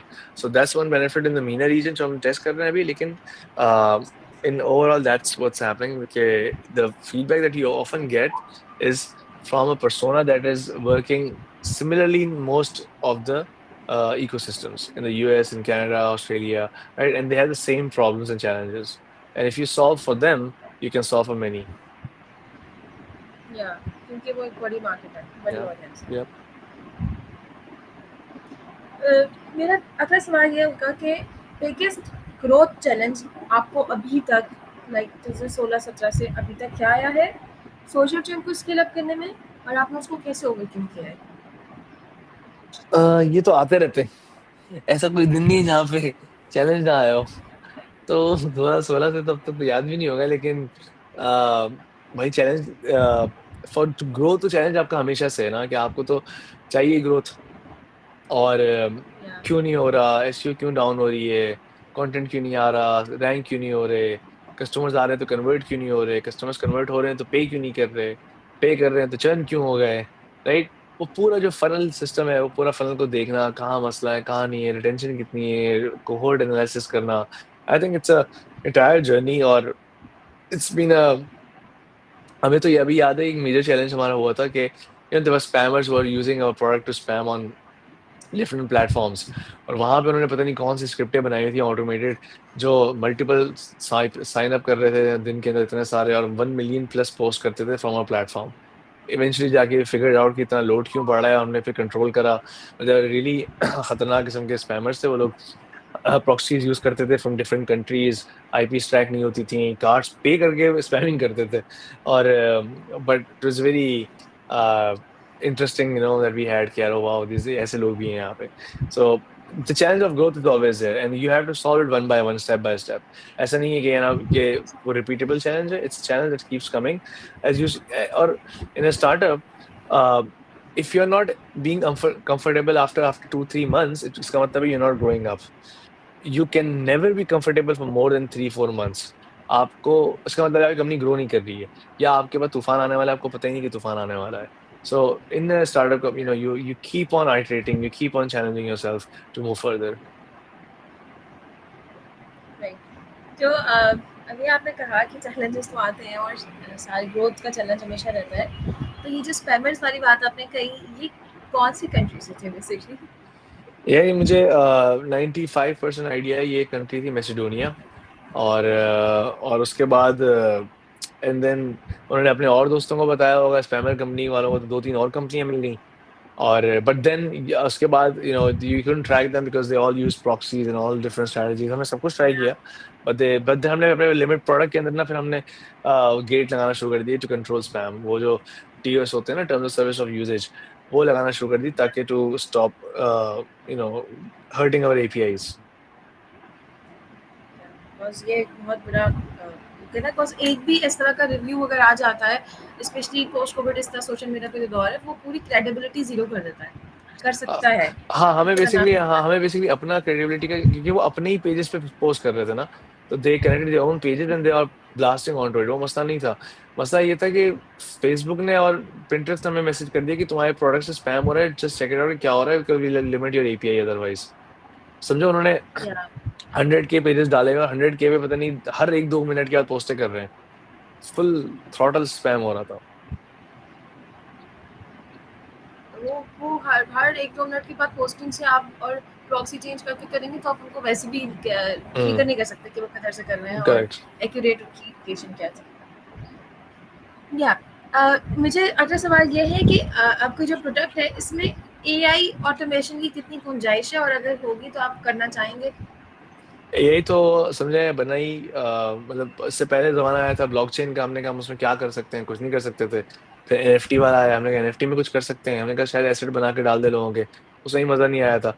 लेकिन अब तो कंटेंट क्रिएशन तो हमारे पास ही है ना, तो people go to social champ, they create content, or we help them, give them AI tools to create more better content, so they can actually generate content through AI, generate images, generate videos, do sentiment analysis. So they use all that to create content using AI. And then we also tell them the best time to post on social media using AI. So we have a lot of potential and connection, integration with AI. So it makes really sense for us. So user आके हमें चीजें बनाते हैं, and then they can schedule and post and see analytics and etc. So we do use AI and we love using AI in a product. या जिस तरह से आपने कहा ना कि आप सब कंटेंट क्रिएशन कर रहे हैं, तो बिल्कुल ऐसा लगा कि अब तो सारी गेम हमारे हाथ में है। Mm. तो तो या वाकई गेम आप लोग के हाथ में ही है। तो अच्छा, आप समझते हैं कि इस कंटेंट क्रिएशन में और सोशल मीडिया मैनेजमेंट टूल्स में AI can be a game changer, AI is definitely already, game changer? I think AI is already implemented by many people. So अब AI is no more a thing which says oh it's a game changer, क्योंकि अब तो वो हर एक की जिंदगियों के खूनों में घुस चुका है, हर एक की नसों में आ गया है वो। चाहे वो एसईओ की टीम हो, चाहे कंटेंट टीम हो, चाहे मार्केटियर्स हो, चाहे डेवलपर्स हो, चाहे चाहे कस्टमर सपोर्ट हो, AI is everywhere now, right? End game changing जो होनी थी वो हो गई। Now the next step is how do you adopt and how do evolve using those tools to create a better product, yeah, to be more efficient in your work. That is something that's now being wondered. So I think in our tool, by using AI or by using any other technology that people release, we need to figure out what problem it's trying to solve. Like AI डाल तो दिया for the sake of putting AI डाला, या because it really makes sense when people were really trying hard to create content but didn't get the idea, and that's why you put AI and now it's helping other people. So the use case should be very clear, and then it will make sense कि हाँ we are using AI. मुझे थोड़ा सा अब थोड़ा सा पीछे जाना है, अभी बेसिक आइडिया ऑफ स्टार्टअप पर। जब आप लोग ये सारी चीज़ें कर रहे थे, स्टार्टअप सारी चीज़ें प्लान कर रहे थे और आपने इसको करियर परस्यू करना था, तो बहुत ज़्यादा इंक्यूबेटर्स नहीं थे, बहुत ज़्यादा एक्सीलरेटर प्रोग्राम्स नहीं थे। Mm. तो अभी जैसे बहुत सारी चीज़ें अवेलेबल हैं, तो आप किसी अर्ली स्टेज स्टार्टअप फाउंडर को क्या एडवाइस करेंगे कि वो किस तरह से लेके जाए अपनी ही डोमेन में, जो आपकी सोशल मीडिया या कंटेंट क्रिएशन की डोमेन है, इसमें अगर कोई चीज़ लेकर आता है, कोई टूल लेकर आता है या कोई Mm. स्ट्रेटजी ऐसी लेकर आता है, तो हो सकती है पर स्टार्टअप बन सकता है या बिजनेस कर सकता है उस पे, हम्म तो आप उसको क्या एडवाइस देंगे? I think you right. हमारे टाइम पे जो पहला इंक्यूबेटर था वो था द नेस्ट आयो इन कराची। द नेस्ट आयो वाज रन बाय जहारा, और उस टाइम या पे मेरा फोर्थ थर्ड स्टार्टअप वहाँ इंक्यूबेट हुआ था। और it was a great experience, great learning, good connections, and it really helps you to find more people like you उस time पे, because startup was a new thing और लोगों को समझ में भी नहीं आता था. So that gave a good community, a good culture कि यार we know who we need to reach out to if you're stuck.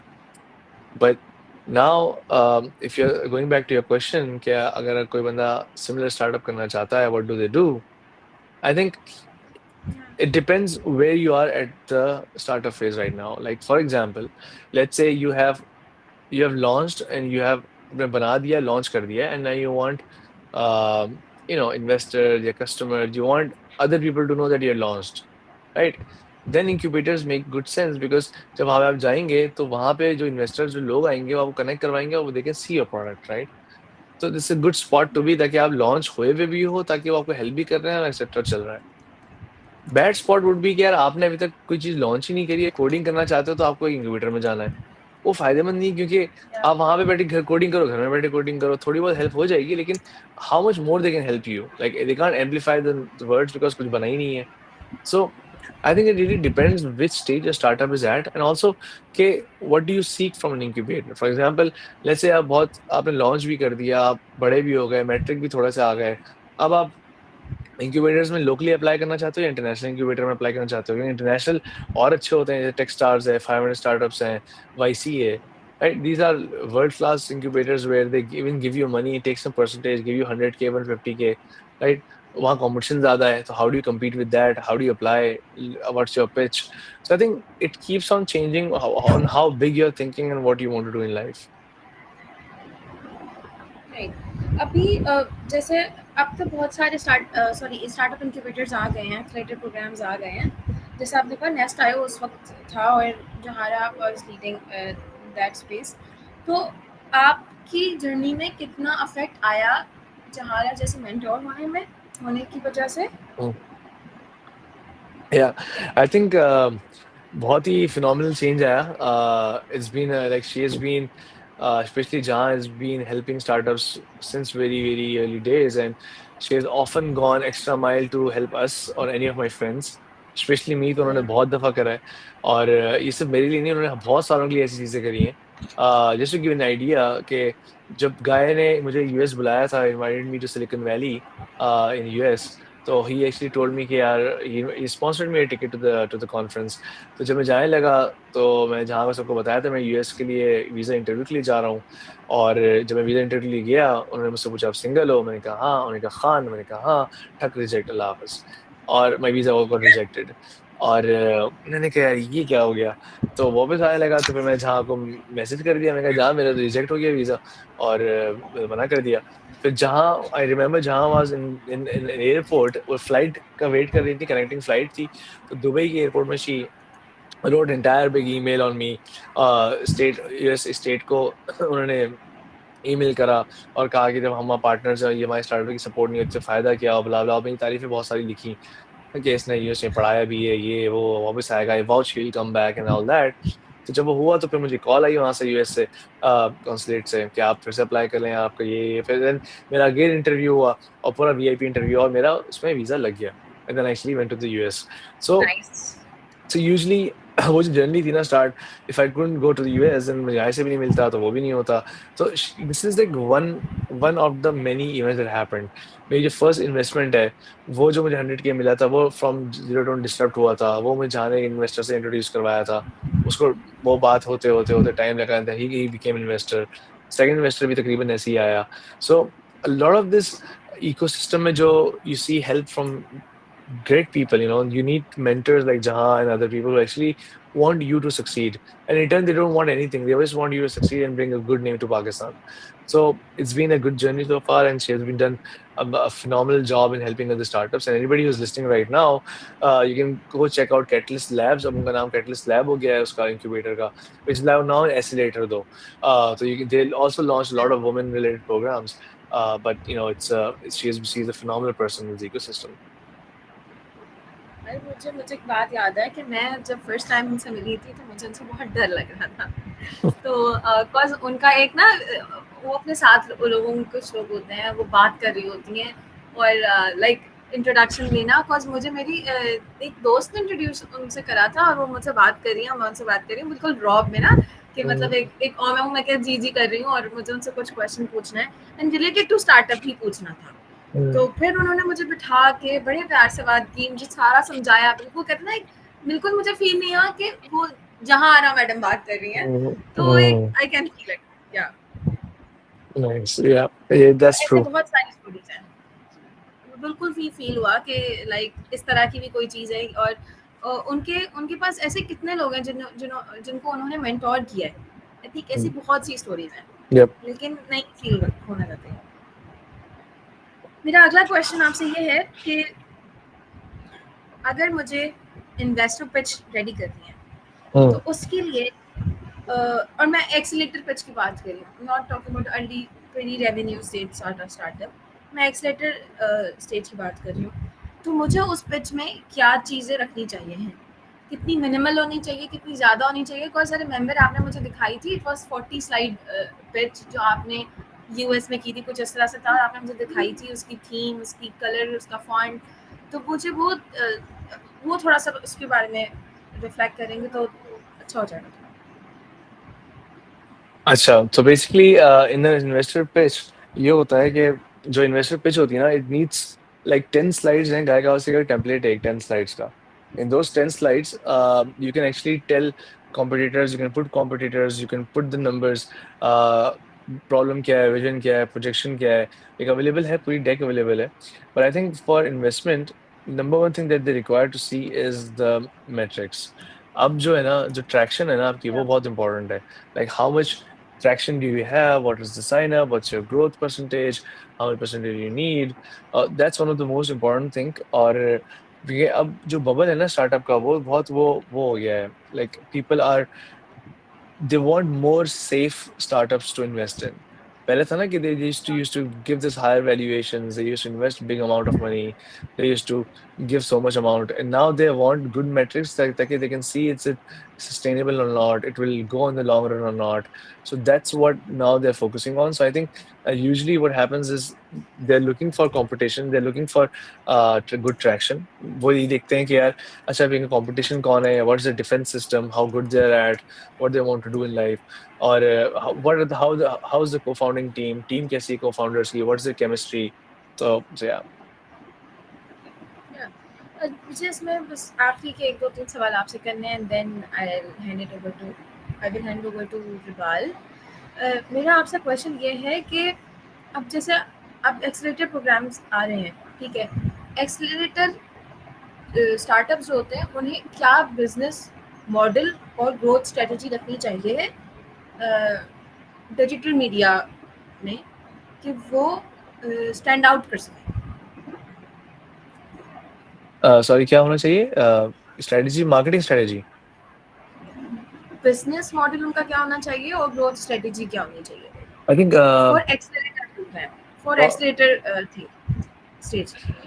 I think accelerator stage is a stage where you say कि यार आपके पास कुछ customers हैं जैसे 100-150 customers 10-20-30 customers हैं और आपको 10-20-30 को 200-300-400 करना है तो इसका मतलब ये है कि ये फिगर्ड आउट लिटिल बिट कि कस्टमर्स कौन है और कहाँ जाना चाहिए आपको और कितना स्केल करना है आपको थोड़ा बहुत आइडिया हो चुका है बिजनेस मॉडल बेसिकली ये होता है कि how do you earn money right और business model can be of anything that you want to do for example if you want to become Snapchat तो स्नैपचैट के लिए you don't need business model in the early days you need more users to use your product retention high चाहिए तो आप customers clients को कह सकते हो इन्वेस्टर्स को यार you don't want to earn in 5 years you want to double our acquisition you want to keep on increasing the people using our product या business model could be recurring subscription है जैसे होती है या Canva का style है या हमारा सोल चैम्प का स्टाइल है where you just pay per month and start using the product.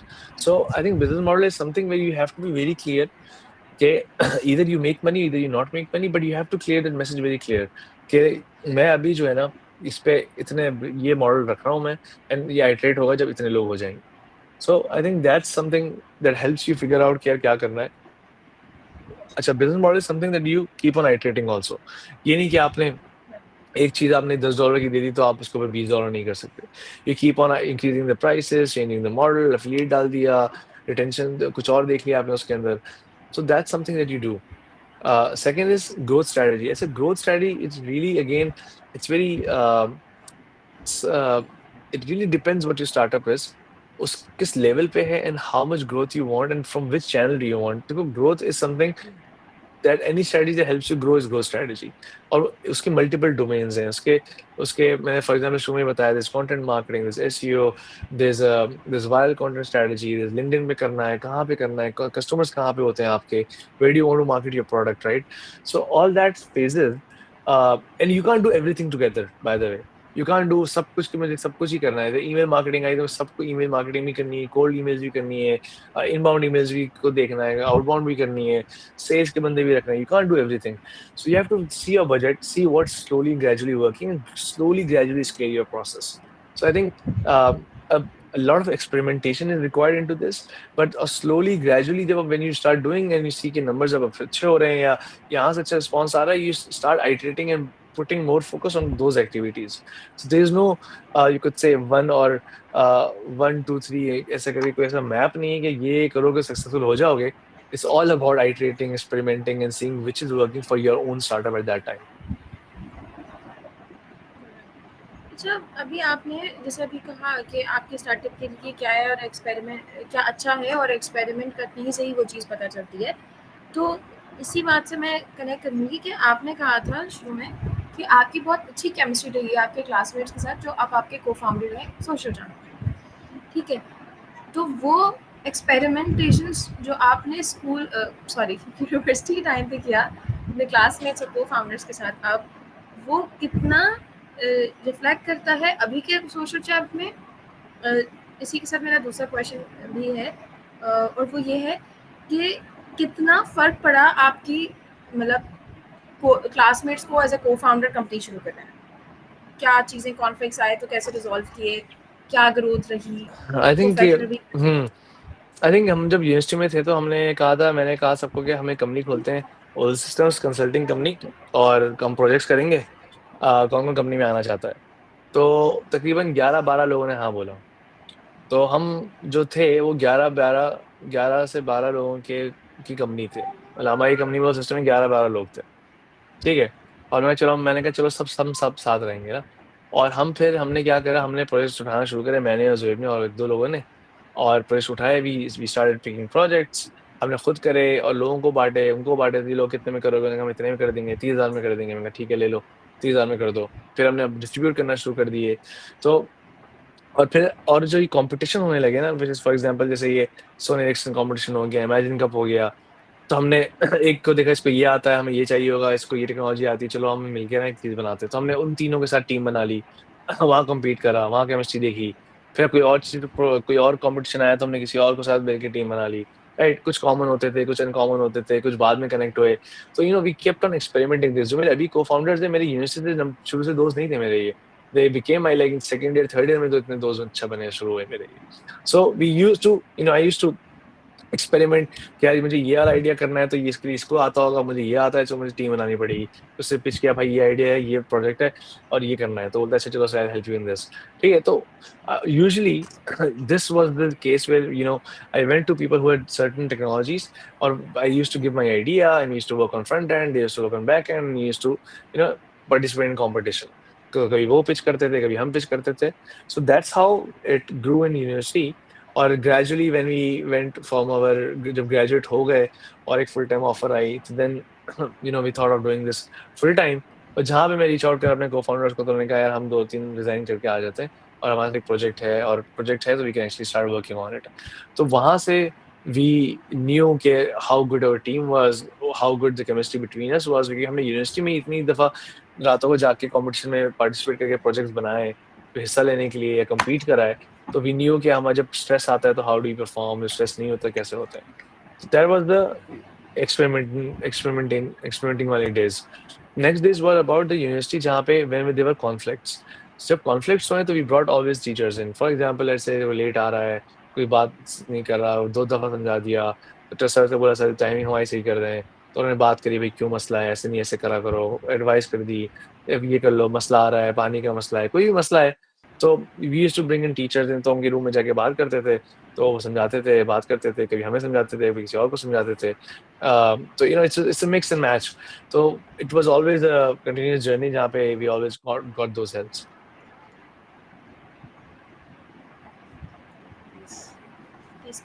Teachers और फ्रेंड्स बहुत ज़रूरी होते हैं। इसी से मुझे एक बात पूछनी है कि आप लोग अर्ली स्टेज स्टार्टअप जब थे तब भी और आज भी, ठीक है, कितना फ़र्क पड़ेगा आपके कॉम्पिटिटर को आपके साथ कोलैबोरेशन करने में? आपके बिजनेस पे और आपके मार्केट पे क्या फ़र्क पड़ेगा? क्योंकि मेरा सवाल ये है इससे अगला कि आप कॉम्पिटिटर को कॉम्पिटिशन देख रहे हैं या कोलैबोरेशन देख रहे हैं? क्योंकि पोस्ट कोविड ज़्यादा बिजनेस कोलैबोरेशन से बन रहा है। आई थिंक यूजुअली क्या है, जो हमारे कॉम्पिटिटर्स है ना, मेरे खुद कॉम्पिटिटर्स जो अच्छे खासे दोस्त हैं मेरे। तो एक मेरे पास कंपनी है, उसके को फाउंडर बहुत अच्छा दोस्त है। हम एक जगह फंस गए थे, तो उसने हमारी मदद करी हमें निकालने में वहां से। तो we look them as good friends. Collaboration हो नहीं सकती, क्योंकि collaboration in terms of customers इधर उधर चले जाएंगे ना, तो वो तो बिजनेस मॉडल का नुकसान हो जाएगा। कोलैबोरेशन किसी और सैस कंपनी से होती है जिनके कस्टमर सेगमेंट सेम हो लेकिन अलग हो। But we are not against each other, we help each other. It's a small ecosystem जहाँ पे we are co-founders of multiple SaaS businesses. तो यहाँ पे so we look at competition as good friends. क्यों? क्योंकि see, even if a competition is trying to train or educate the audience that they need a social media management tool for their social media management, right? So they are also training customers that could be our customers, and we are also training customers that could be their customers. So all of us are training and trying to achieve one thing, that allow people to save time by using social media management platform. So that's why we say that competition is good, because अगर competition है तो जब भी तो space इतनी बड़ी है कि so many people are getting trained, वरना इतनी बड़ी दुनिया को कौन train करता? So they have a budget to train those people, right? So competition is good, and we often collaborate and talk to each other, read one another, देखते हैं क्या से स्ट्रेटजी करी, क्या नहीं करी, क्या चला, क्या नहीं चला। So I think it's a very good effect to have competition. The problem is that कि लोग अक्सर पाकिस्तान में समझते हैं कि अच्छा मैंने ये कर लिया तो वो भी ये कर रहा है, तो हम बहुत बड़े दुश्मन हो गए हैं, तो हम एक दूसरे को देखेंगे भी नहीं, सलाम भी नहीं करेंगे, ऐड भी नहीं करेंगे लिंक्डइन पे, और पोस्टें भी नहीं पढ़ेंगे। But in our case we were so many times we were stuck. हमारा कॉम्पिटिशन ने हमारी मदद करी, हमारी दोस्ती थी कि हाँ यार समझ नहीं, ऐसे नहीं हो जाएगा, and it was a very good moment for us to be helped. यानी बहुत ज़रूरी है कॉम्पिटिटर के साथ प्रोफेशनल बातचीत भी रखना और उसको पर्सनल और प्रोफेशनल को अलग भी रखना और उसको बेसिकली कॉम्पिटिटर वाली ईगो ना देना। या तो या मेरा नेक्स्ट क्वेश्चन ये है कि क्या स्टेप्स होंगे उस स्टूडेंट के लिए जो सेकंड या थर्ड ईयर में है, उसके जहन में कोई स्टार्टअप आइडिया है, एंटरप्रेन्योरशिप करना चाह रहा है वो परसू, तो उसके लिए उसके बारे में आप क्या कहेंगे? एंड आपके ख्याल में सेकंड थर्ड ईयर के आज के स्टूडेंट को स्टार्टअप परसू करना चाहिए? आई थिंक जो यंग स्टूडेंट्स हैं ना सेकंड थर्ड ईयर के, फर्स्ट ईयर सेकंड ईयर तो हमने कहते हैं कि यार अपने ना पूरे लॉजिक्स पे काम करो, जितने भी फंडामेंटल्स ऑफ प्रोग्रामिंग और जितनी भी यूनिवर्सिटी पढ़ा रही है ना फंडामेंटल्स, फोकस ऑन दैट। और अगर एक्स्ट्रा टाइम मिलता है तो फिर then start working on other technologies to achieve दो स्किल्स के बाद देखो, the next step is about having a dream कि कोई प्रॉब्लम सॉल्व करनी है। Again, startups is not something that you do because everybody is doing. Startup is not something you do because your friend is doing, the world is talking about it, या बहुत पैसा है, या बहुत सुकून है, या बहुत परेशानी है. It is a need from within to solve or fix a problem, right? Some people are always happy by doing a job. They love doing the job, and sometimes जो स्टार्टअप कर रहे होते हैं वो जेलस हो रहे होते हैं, बोलते हैं यार ये क्या मजे की जिंदगी है इनकी, सुबह आते हैं रात को टाइम पे घर चले जाते हैं, फिर सुबह आते हैं खाना खा रहे हैं, आराम से टाइम पे खाना खा रहे हैं, हर चीज स्केड्यूल पे हो रही है। And sometimes startup guys are pissed off कि यार ये हम क्या कहाँ फंस गए हैं। So I think it's how your personality is built on. हर एक के लिए हर चीज है ही नहीं दुनिया में। अब कोई अच्छा शेफ है तो उसको थोड़ी बोलोगे तुम शेफ क्यों हो भाई, तुम्हें तो कारपेंटर होना चाहिए था। मैं कहा, भाई मेरे स्किल ये है, मैं क्या क्यों बना रहे हो मुझे वो। So I think it depends on what each individual university wants to be. You don't have to be what people are saying कि नहीं तुम्हें भी स्टार्टअप करना है, तुम्हें भी करना है, भाई you live a life in which you are happy. So once you figure that out, फिर यूनिवर्सिटी के अंदर हम ये कहते हैं कि यूनिवर्सिटी में फर्स्ट सेकंड ईयर आपने एक्सपेरिमेंट करा, अब थर्ड ईयर के अंदर ना थिंक ऑफ आइडियाज कि यार क्या तुम्हें ऐसा प्रॉब्लम नजर आ रहा है इर्द गिर्द. ये नहीं गूगल पे बैठ के सर्च करो 2025 AI problems in Karachi, right. Figure out in your surrounding कि यार क्या प्रॉब्लम तुम्हें नजर आ रही है कि यार कि जिसको तुम सॉल्व कर सकते हो through your skill set, technology के या टेक के through. And if you figure out a problem in your nearby, that gives you very high motivation कि you will solve it. ये मसला है किसी और का प्रॉब्लम होता है, सॉल्व करोगे ना, मोटिवेशन नहीं रहती, बोलते हैं यार हाँ छोड़ो होगा प्रॉब्लम. लेकिन जब इर्द गिर्द होता है ना तो आपको पता होता है पूरा कि इसके मसले हैं क्या. So find those problems and then build solutions for that. यार चलो आप इसके सॉल्यूशन बनाते हैं and eventually you'll aim to make that startup as a FIP project. यार ये हम इसे FIP में ले जाएंगे या इसको अपना स्टार्टअप बना लेंगे, या स्टार्ट स्मॉल एंड छोटा प्रॉब्लम देखो, सॉल्व करो, फिर कोई और प्रॉब्लम ढूंढो, फिर और करो, और gradually you and up solving bigger problems. I think first second year is fundamentals and third year is experimentation. Final year में जब पहुंचो तो यू शुड नो कि किस पे आपको FIP बनाना है. क्लैरिटी मिल जाएगी उस वक्त तक, और क्लैरिटी आएगी उस वक्त जब आप तजुर्बा कर चुके होंगे, थोड़ा टेस्टिंग कर चुके होंगे. तो मेरी तरफ से ये क्वेश्चन आंसर के क्वेश्चन, सॉरी टाइम अप ऊपर हो गया है. ओवर टू यू रिबाल. मैं सोच रही हूँ कि अब हम थोड़े चैट के क्वेश्चंस ले लें जो स्टूडेंट्स ने भी किए हुए, ऑडियंस ने किए हुए हैं.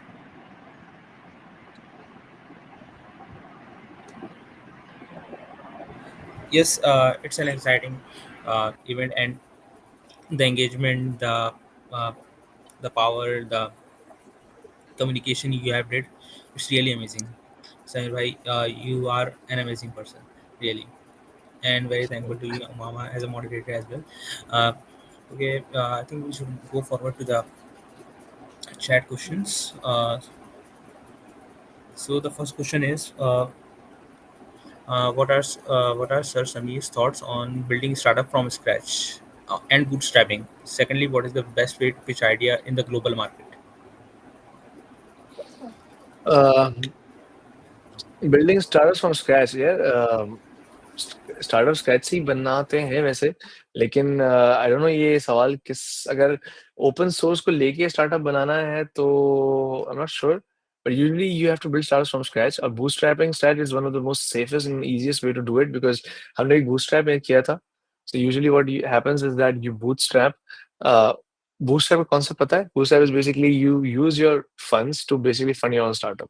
हमने क्या किया था कि हमने ओल्ड सिस्टम जो कंसल्टिंग कंपनी थी ना, सॉफ्टवेयर हाउस, वो हमने बनाया था ताकि we could actually help, we can save some money to basically put into products. हमारा शुरू से विजन था to basically have a product that scales. SaaS product होना चाहिए, सॉफ्टवेयर हमें हाउस नहीं खोलना था लॉन्ग टर्म के लिए. तो लेकिन हमने शुरू में, क्योंकि पैसे उसमें आते हैं कि you apply for project, you win the project, काम करो, पैसे मिल जाते हैं, घर भी चलाना होता है. तो हमने कहा था XYZ अमाउंट घर हमेशा जाती रहेगी ताकि घर चलता रहे, और पैसे जमा करते रहेंगे ताकि we can invest in our future startups. So although bootstrapping थोड़ा स्लो हो जाता है स्टार्टअप का विजन, क्योंकि फॉर एग्जांपल लेट्स से एक काम आपको अगर 100 के आज मिल जाते हैं USD, तो आप स्टार्टअप देख लेते 6 महीने में कि चल रहा है नहीं चल रहा है, तो बंद जाता है, चल जाता. बूटस्ट्रैप में मसला ये होता है कि आपको पहले पैसे भी जमा करने हैं, तो वो 1 साल उसमें भी लग जाता है, और फिर उसको जो इन्वेस्ट कर रहे हो तो थोड़ा टाइम ज़्यादा लगता है to failure to success. But I think जहाँ फंडिंग ऑप्शन ही नहीं हो, तो वहाँ पे बूटस्ट्रैप ही मेक सेंस करता है. ये नहीं कि आप बैठे रहो कि यार पैसे ही नहीं है, फंडिंग ही नहीं है, फंडिंग ही नहीं है. मैं स्टार्टअप तो करना चाहता था और बहुत अमीर बंदा हो जाता, लेकिन फंडिंग ही नहीं मिली तो क्या करूँ? बस ज़िंदगी ने मुझे रोक दिया. So I think bootstrapping helps you get the initial rounds of development and all that, ताकि you go do big great things. Secondly, what is the best way to pitch your idea in global market? Yeah, I think the best way to pitch in global market, कोई ऐसी जगह है तो है नहीं कि मैं यहाँ जाऊँ बोलूँ ग्लोबल मार्केट है. ग्लोबल मार्केट तो कुछ भी, कोई भी जगह है जहाँ पे आपका कस्टमर हो और जो पाकिस्तान में ना हो. अब वो लिंक्डइन पे भी हो सकता है. अब लिंक्डइन पे हो सकता है तो आप बेस्ट तरीका क्या होगा, आप उस पर ऐड करोगे, और फिर ऐड करने के बाद जब ऐड हो जाओगे तो आप बोलोगे यार मुझे फीडबैक चाहिए प्रोडक्ट के ऊपर, मैं काम कर रहा हूँ, आप मुझे मैं आपको देखता हूँ कि आप इस पे हो, एक्सपर्ट हो, can you give me feedback on to it. वो आपको दे देगा टाइम, फिर टाइम कैलेंडर बुक कर लेना। मैंने इतने लोगों से ऐसे टाइम बुक किया है, मैंने इतने लोगों से, इतने राइटर्स जो ऑथर्स होते हैं ना एसईओ के, उनसे टाइम बुक किया है कि मेरे ऑडिट कर लो, मुझे फँस रहा हूँ मैं एसईओ में या किसी में। तो यू वुड बी शॉक्ड कि कितने लोग आपको फ्री में हेल्प करना चाहेंगे just because you actually asked them. So always learn to ask for help, or you would see that people are really willing to help. Okay, so it's a really great insight about how to build a startup from scratch. So next thing, for SaaS-based startups, I am targeting Pakistani customers. It's very hard to provide optimal performance, giving there are no local cloud regions. If any cloud provider, I think I should skip that. Uh, uh, ये कह रहा है कि इसको कुछ cloud चाहिए local, AWS है ना? AWS, yes, there are multiple AWS. Google भी है हाँ। Yes, there are multiples. Sir, as a first year marketing engineering student, I have decided to take a step. We have an idea, but I don't know how would I manage startup along uni and upgrading skill learning. What are your thoughts? He's clearly asking how to manage time management and all the management things. Besides, he has studying in the university. I think मुझे लगता है कि university, Hasan भाई, जो university का time है ना, सबसे इम्पोर्टेंट यही टाइम होता है। आपका सबसे ज़्यादा टाइम आपको इधर मिलता है कुछ करने की ज़िंदगी में। हमें लगता था कि यूनिवर्सिटी बहुत टाइम बिज़ी है, लेकिन जब वर्ल्ड में आए ना 4 पढ़ने के बाद, तो हमें टाइम नहीं मिल रहा। The only problem is university में हमारे पास कुछ टाइम ऐसी जगहों पे जा रहा होता है जहाँ पे जाना नहीं चाहिए। फॉर एग्ज़ाम्पल, आपने सारे उस टाइम पे गेम ऑफ थ्रोन होता था, आपने सारे एपिसोड गेम ऑफ थ्रोन के देखे होंगे, हैरी पॉटर की सारी सीरीज़ देखी हुई है। मतलब हर नेटफ्लिक्स पे शो देखा हुआ है, और फिर आप कहते हो मेरे पास टाइम नहीं है। So then who you are lying to, right? So you have to be really honest with yourself कि यार, all the time that you give, देखो, there has to be a balance, right? पढ़ाई भी करो, extra skills भी सीखो, जो चीज़ problem है उसको सॉल्व करना है उसमें भी दिमाग लगाओ, फैमिली को भी टाइम दो, रिलीजन को भी टाइम दो, right? A, you balance everything inside, right? लेकिन वो एक नया कॉन्सेप्ट होता है ना कि वो जो कहते हैं कि वो पूरी रात को पूरा-पूरा सीज़न देख लेते हैं एक साथ, उसको क्या कहते हैं इंग्लिश में? कि एक क्या है उसका अच्छा जुमला है ना, वे जहाँ पे वो एक सीज़न देखो आप, 6 के 6 सीज़न एक साथ एक ही रात में देख लो, वो तो हमने यार ये करा है, हमने ये कारनामा किया है। सो you have that, when you have time for doing that, that means that you're not honest with yourself। तो आपका टाइम है लेकिन आपको बस प्रायोरिटाइज नहीं करना आता। सो फॉर मी, लाइक, आई बहुत ही कम हुआ लास्ट टाइम, मुझे याद नहीं मैंने कौन सी मूवी देखी होगी, लेकिन usually I watch DC and all that, लेकिन वो भी बहुत टाइम की पहले देखता था मैंने। So you need to balance your life, और टाइम बाकी बहुत होता है। यूजुअली यूनिवर्सिटी सुबह की होती है, रात पूरी आपके पास होती है, शाम होती है। You can easily do second job, you can easily work on your startup, hopefully. Okay, it's really a great advice about how university students can work on startups. So the next question is how we can build market trust if our startup is growing slowly. What are the strategies to speed it up?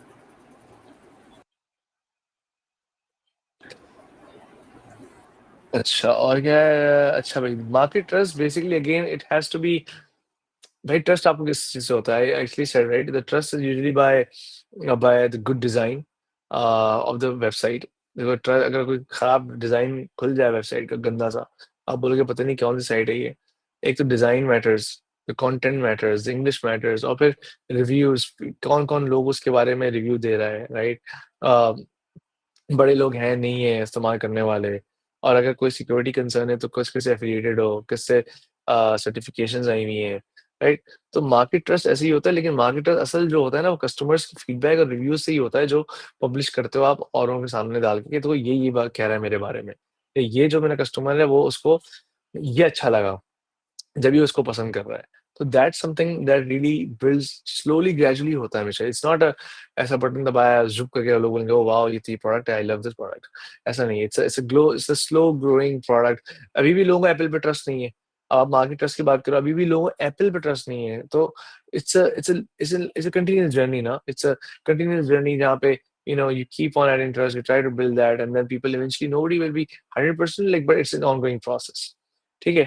So that's something you can try, but you really focus on the product that you're building, कि वो मसला जो problem वो solve कर रहा है नहीं कर रहा, ताकि अगर वो मसला सॉल्व कर देता है, people will love your product। अगर वो मसला सॉल्व नहीं करता, people will not love your product। Okay, so another question. I और think these are three questions hmm, related to the same thing. How to build startup trust. So the next question I have, it is often said that 90% of the startup fail. So what is your thought on this particular statement? that's true. I think यार 99 क्या पता नहीं कितने होते होंगे. It's true that startups fail, and startups fail, then the lessons learned. And when the lessons are learned, you try to do it again in the better way next time. जब भी हम कहते हैं कि जो पुराने स्टार्ट जिन लोगों ने जितने स्टार्टअप्स फेल करे ना उनके रीजंस पढ़ लो जाके, उनसे क्यों फेल हुआ, क्या गलतियां करी, ताकि जब आप कोई स्टार्टअप करो तो आप वो रिपीट नहीं करो मिस्टेक्स, लेकिन कोई नई मिस्टेक्स करो. या मिस्टेक्स करोगे, so learn from the experience of other failures of people, and then don't repeat those mistakes. ये बेवकूफ तो वो है ना जो ये गलती करी बार बार करता जाए, but then you learn from those mistakes and do it. So again, अगर failure से डर है ना, then probably you shouldn't be doing startups. ये startups का motivation is not win or success. Startup का motivation is about solving a problem or challenge that people are facing. Right? It gives money, it doesn't give money, it's all secondary, right? वो तो हमें चाहिए होता है, लेकिन the problem is it solving the problem or not? मतलब gutter gutter का ढक्कन जो है वो गायब हो गया है. अब वो मुझे प्रॉब्लम का सॉल्यूशन चाहिए कि यार ये जो भी चोरी कर रहे हैं ढक्कन वो कहीं से अलर्ट हो जाए, रडार बज जाए. ये मुझे पूरी सेंसर्स लगाना है, कुछ एरियल कुछ बनाना है कि ये प्रॉब्लम सॉल्व करना है. तो if this is the mindset ना, then you won't worry about अच्छा अगर फेल हो गया तो फिर मैं क्या करूँगा, या अगर ये नहीं चल पाया तो क्या होगा. Then you don't do it because अभी ये सोचा ही ना आपने इसका मतलब you will fail. Because you're not thinking through कि यार I have to make it successful. So usually, it is true. It's tough. Startups often fail. They keep iterating, pivoting. But then again, this journey is something that people love being on. Okay, they love to experiment new stuff and solve challenges.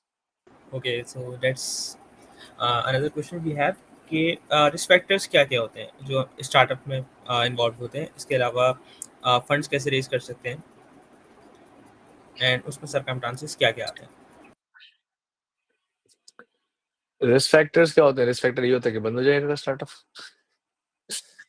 और तो क्या, और कितना risk तुम्हें चाहिए? मतलब startup बंद हो जाएगा, को फाउंडर्स में फटे हो जाएंगे, और घर में पैसे नहीं होंगे, और प्रोडक्ट चलते चलते बंद हो जाएगी. किसी ने लाइसेंस छीन लेगा कोई. मतलब रिस्क तो हर चीज में है. तो ये रिस्क तो in startups there multiple risk. ठीक है, वो तो जॉब में भी रिस्क है. यस, मतलब कोई ऑब्वियसली. ऐसा है कह सकता है कि जॉब में रिस्क नहीं है. जो कल गए और बॉस का मूड सही नहीं था, उन्होंने निकाल दिया ऑफिस से. बॉस के इन्वेस्टर ने बोला कि बंदे फायर करो, तुम आ गए सामने सामने शक्ल में, तुम्हें निकाल दिया. तो ये तो रिस्क हर जगह रिस्क है भाई. Yes, obviously. अच्छा, और और दूसरा क्या था? हाउ कैन फंड्स कैसे रेज कर सकते हैं स्टार्टअप के लिए. यार फंड्स तो आपको ट्रैक्शन देखो. स्टार्ट इन्वेस्टर का एक ही माइंडसेट है. इन्वेस्टर बोलता है कि यार मैं 10 स्टार्टअप में इन्वेस्ट करूंगा, मैं 9 फेल हो जाएंगे, एक जो सक्सेसफुल होगा ना वो मुझे 10x 100x रिटर्न देगा. ठीक है. इन्वेस्टर को चाहिए सबूत कि तुम्हारा स्टार्टअप चल रहा है, पैसे आ रहे हैं और तुम ग्रो करोगे. अब तुम इन्वेस्टर को कैसे अपनी कहानी बेचते हो? ट्रैक्शन दिखा के, नंबर्स दिखा के, देखो मैं इतने कस्टमर, अभी इतने इतने हो जाएंगे, अब इतने हो जाएंगे. वो तुम्हारा आर्ट है, तुम्हारा स्किल सेट है. राइट. राइट. तो इन core, this is what you have to do. कि metrics attraction दिखा के you try to tell a good story to investor, and they believe in your vision, they invest some money so that they can also make money. So that's how you raise Okay, this investment. another question from the same person कि how to recover from the failure. Failure. Yes, how to recover तो from वो failure. उठो. Failure में तुम्हें क्या करना है? तुम्हें दुआएं करनी है, पानी वानी पियो. और यार बेसिकली जो फेलियर है ना, SoulChem is my fourth startup. 3 did not work out, right? And failure is something that you don't feel as failure because you learn from it, right? और साइड में मैं बूटस्ट्रैप कर रहा था गोल सिस्टम्स, तो वहां पे वो पैसे आ रहे थे, राइट. वाज नॉट कि ओ नो खत्म हो गया, कि हमने बूटस्ट्रैप ही करा. वी रैन कंसल्टिंग बिजनेस ताकि we could actually fund ourselves. So हाँ, डिले हुआ in getting to where we wanted to get, but I think failure is something, it comes from within motivation. कि यार you know what you signed up for, and you signed up for this, you chose this yourself. So you can't be sad कि यार why did I choose this. And always you can go back again, take a relax, you go back to work again, or फिर वापस come back again stronger. So it doesn't have to be so demotivating कि यार क्या है। हाँ, दूसरों को देख-देख के जो डिमोटिवेशन या फेलियर लगेगा ना, वो इट्स एन इंटरनल प्रॉब्लम। वो इनर सेल्फ का प्रॉब्लम है कि यार आप देखोगे यार ये हम 2 साथ थे, अभी जॉब कर रहा है तो तकरीबन 2-3 लाख कमा रहा है, मैं अभी भी 50-60 में लगा हूँ, वो पता ही नहीं कल पैसे आने ही नहीं आने। अच्छा इसकी देखो बात भी चल रही है किसी से, मेरी तो बात भी नहीं हो रही। और that that level is from inner self, right? It's your inner war अंदर की है। सो दैट्स समथिंग डिफरेंट जहाँ पे कंपैरिज़न से आता है, पीयर प्रेशर से, that's different but other than that I think it's all about internal game. Okay, so it's really an exciting talk कि हमने मतलब इन सारी चीज़ों को समझा। अ, तो एक क्वेश्चन आया, आपके यहाँ जो टूल आप प्रोवाइड करते हैं सोशल चैम्प, उसको एलैबोरेट कर दें, वो कैसे काम करता है, वो क्या है? Sure. Social Champ basically is a social media management platform. So it's basically जैसे Canva, you use Canva for designing stuff, right? Canva पे जाओ और sign up करो और design करोगे.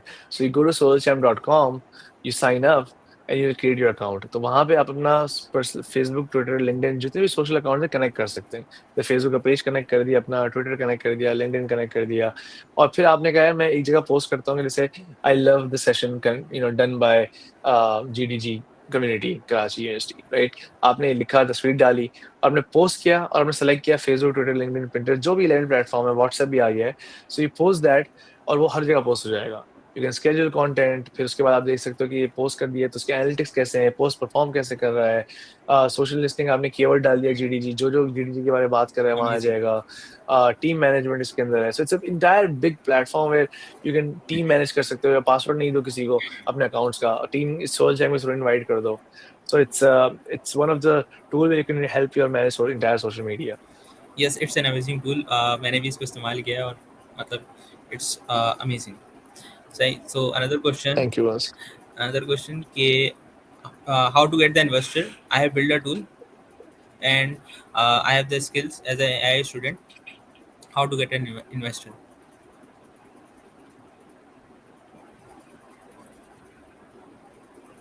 क्या इन्वेस्टर कैसे हासिल करें? इन्वेस्टर कैसे हासिल इन्वेस्टर करें? कैसे हासिल करें? मेरे पास उसको टूल है लेकिन इन्वेस्टर का पता नहीं कि इन्वेस्टर कैसे हासिल करें। देखो, टूल है, ट्रैक्शन है, मतलब तुम अब रेडी हो गए इन्वेस्टर के लिए, ठीक है? अब फिर तुम क्या करोगे, ऑनलाइन बहुत सारी डायरेक्टरीज है जहाँ पे इन्वेस्टर्स के ईमेल्स मिलती हैं, ठीक है? और F6S साइट है, बहुत सारी साइट है जहाँ पे इन्वेस्टर्स है। खाली लिंक्डइन में जाके इन्वेस्टर सर्च करो तुम्हें लोग नजर आ जाएंगे। And what you have to do is go to that list and then cold email them सबको। मैंने पता नहीं 500, 600, 1000 पता नहीं कितनी ईमेल्स करी इन्वेस्टर्स को in my time. I used to keep doing that. वो एक सीक्वेंस में लगाया, उनका नाम डाला, पिच डेक डाली, प्रिपेयर करी, डेक डाला, अपने बारे में थोड़ा-सा इंट्रो बताया एंड देन उन सबको एक साथ ब्लास्ट मारी ईमेल। तो हर 3-4 मिनट के बाद ईमेल जाती थी, फॉलो-अप भी लेता था मैं उस ईमेल का, ऑटोमेशन थी कि ईमेल पहले ही चली जाए तो फिर उसकी फॉलो-अप होता था, क्या जवाब दें, कैसे हैं, just in case you missed out. 3-4 follow-ups लिए और पता नहीं मैंने 500 600 में से 8, 10 या 15 इन्वेस्टर से मेरी कॉल बुक हुई थी। उनको मैंने पिच करा प्रोडक्ट, उनके सवाल थे, कुछ ये थे, कुछ 1-2 ने ऑफर्स भी दी थी, वो अच्छी नहीं लगी थी। लेकिन I think this was the process that I kept doing और फिर मेरे पास पूरी लिस्ट मेंटेन हो गई। अच्छा इन लोगों ने जवाब दिया है, ये मुझे चाहते हैं। अब कुछ लोगों ने कहा कि we you are too early for us, we want you to reach out to us 6 months बाद या 1 साल बाद। एक देखो हर इन्वेस्टर का ना बजटिंग भी डिफरेंट है। कोई इन्वेस्टर कहता है कि मैं आपको अर्ली इन्वेस्टर हूँ, मैं आपको 100 के दूँगा। कोई कहता है नहीं मैं मिड साइज़ सीरीज़ ए का इन्वेस्टर हूँ, मैं आपको 2.1 मिलियन से ऊपर दूँगा। So you have to figure out कि किस इन्वेस्टर को जाना है। तो आप अगर अर्ली डेज़ में हो, so you have to actually go to early investor जो कि बूटस्ट्रैप जो कि अर्ली इन्वेस्टमेंट देते हैं, 100 के या 100 के देते हैं आपको। तो that's how you reach out to them. और जो इंक्यूबेटर्स का नाम लिया था ना मैंने, 500 startups, Techstars, YC, these are यहाँ पे जाके go to these websites, apply for incubator over there. तो जिस तरह के सवाल पूछेंगे ना, वो तो आपको आइडिया हो जाएगा यार ये कस किस लेवल का इनको कंटेंट या क्वालिटी चाहिए। तो apply over there and figure out कि हाँ, does it match to your current startup phase और not, and then eventually it will help you out. But I think it's about you know how much you reach out to investors and how much you जितना pitch करोगे ना to investors, जितना your pitch will grow stronger. ऐसा नहीं है कि आप एक ही इन्वेस्टर को ढूँढा है, आपने कहा कि मैं इसी से पैसे उठाऊँगा और आप उसी को पिच करते हो और उससे उठा लेते हो। क्योंकि वो तो आपसे सवाल पूछेगा तो आपको पता ही नहीं होगा ऐसे सवाल ही पूछ सकता है इन्वेस्टर। जब भी आप क्या करते हो, किसी और इन्वेस्टर्स के पास जाके उनसे बातें करते हो ताकि यू फिगर आउट कि लोग सवाल क्या पूछते हैं, और फिर मेन इन्वेस्टर के पास जाते हो ताकि you go and pitch to okay, them. So एक आपकी मतलब आंसर को कनेक्ट करता हुआ एक सवाल मिला है हमें कि आप कौन सा टूल इस्तेमाल करते हैं ऑटोमेशन करने के लिए ईमेल एड्रेस की? ईमेल की तो बहुत सारे थे। तो फॉर एग्ज़ाम्पल अगर मुझे सीक्वेंस करनी होती है ना वन ऑन वन वाली जो जीमेल के थ्रू से जाए, तो उसके तो टूल्स हैं, उसका नाम है मेलशेक नाम है, फाइंड दैट लीड है, मेलशेक, फाइंड दैट लीड, लेमलिस्ट। अ, ये 2-3 टूल्स हैं जहाँ पे you can create a sequence और उसको दे दो और वो हर एक को वन ऑन फॉलोअप्स भी देता रहेगा और जैसे ही जवाब आएगा you can actually see it out. तो ये 3-4 टूल्स हैं इसके। और एक तो ब्लास्ट होता है जो आप मार्केटिंग नहीं कि सेंड के थ्रू ब्लास्ट मारते हो, तो वो तो मैं नहीं करता क्योंकि वो फिर अब लोग पता चल जाता है ना लोगों को ये ब्लास्ट मारा है। वो मार्केटिंग कैंपेन लिखा आ रहा होता है उसके अंदर। तो ये सीक्वेंशियल है, यहाँ पे ये टूल्स देता था टू टू बेसिकली ईमेल करना और सीक्वेंस। Snove.io भी है, Snove.io ये भी है। Yeah. Okay okay, that's great. I I think आप पेड यूज़ करें टूल्स ऑटोमेशन के लिए या फिर फ्री यूज़ करें? आई थिंक इट्स डिपेंड, बट हाँ, डिपेंड करता है कितनी ईमेल्स करनी है। फ्री वर्ज़न भी होगा उसके अंदर, जब ज़्यादा करोगे तो बोलेगा पैसे दो। तो इससे फ़र्क नहीं पड़ता, ईमेल असल जानी चाहिए। और पता है शुरू-शुरू में तो मैनुअली भी करो भाई, अगर इतना क्यों कर रहे हो, टेंशन ले रहे हो? शुरू-शुरू में तो मैनुअली करते रहो, क्या करना है तुम लोगों को? 2-3 मूवियाँ नहीं देखना बैठ के, बस ईमेल करते रहना बैठ के टक, टक, टक, टक, टक। और ईमेल भी क्या करनी, कॉपी पेस्ट करके सेंड का बटन तो दबाना है। इतनी टेक्नोलॉजी नहीं पढ़ रहे हो अभी से ही। obviously. So I think this is the last question we have. Wrap up की तरफ जाते हैं। सो थैंक यू समीर भाई, thank you for amazing event. आपने यहाँ पर ग्रेट इंसाइट शो किए अपने, और सारी चीज़ें मतलब एक ग्राउंड से लेके यू टेल अस के how to build a startup from the very ground, and अपनी जर्नी बयान की कि अभी मैंने ये सारी चीज़ें थी और मतलब आई am not that big enough, लेकिन फिर भी आपने एक उस जगह गए जहाँ पर हर बंदा चाहता है, एवरीवन वांट्स के, और अपनी जर्नी शो की, प्रोडक्ट्स के बारे में बताया। So I am really thankful to you कि आप आए, आपने अपना टाइम निकाला, and the audience as well thank you so much. जो कि यहाँ पर अवेलेबल थी for listening this speaker and making this event amazing. So thank you everyone, thank you Mamaji for being an awesome moderator. Uh, so thank you everyone, अपना बहुत बहुत ख्याल रखिएगा। अल्लाह हाफिज़। Thank you so much. Thank you so much guys. Great session. Thank you radio मामा। थैंक यू रवि। मिलते हैं इंशाल्लाह। अल्लाह हाफिज़ अल्लाह समीर भाई। हाफ़िज़। अल्लाह हाफिज़। अल्लाह हाफ़िज़।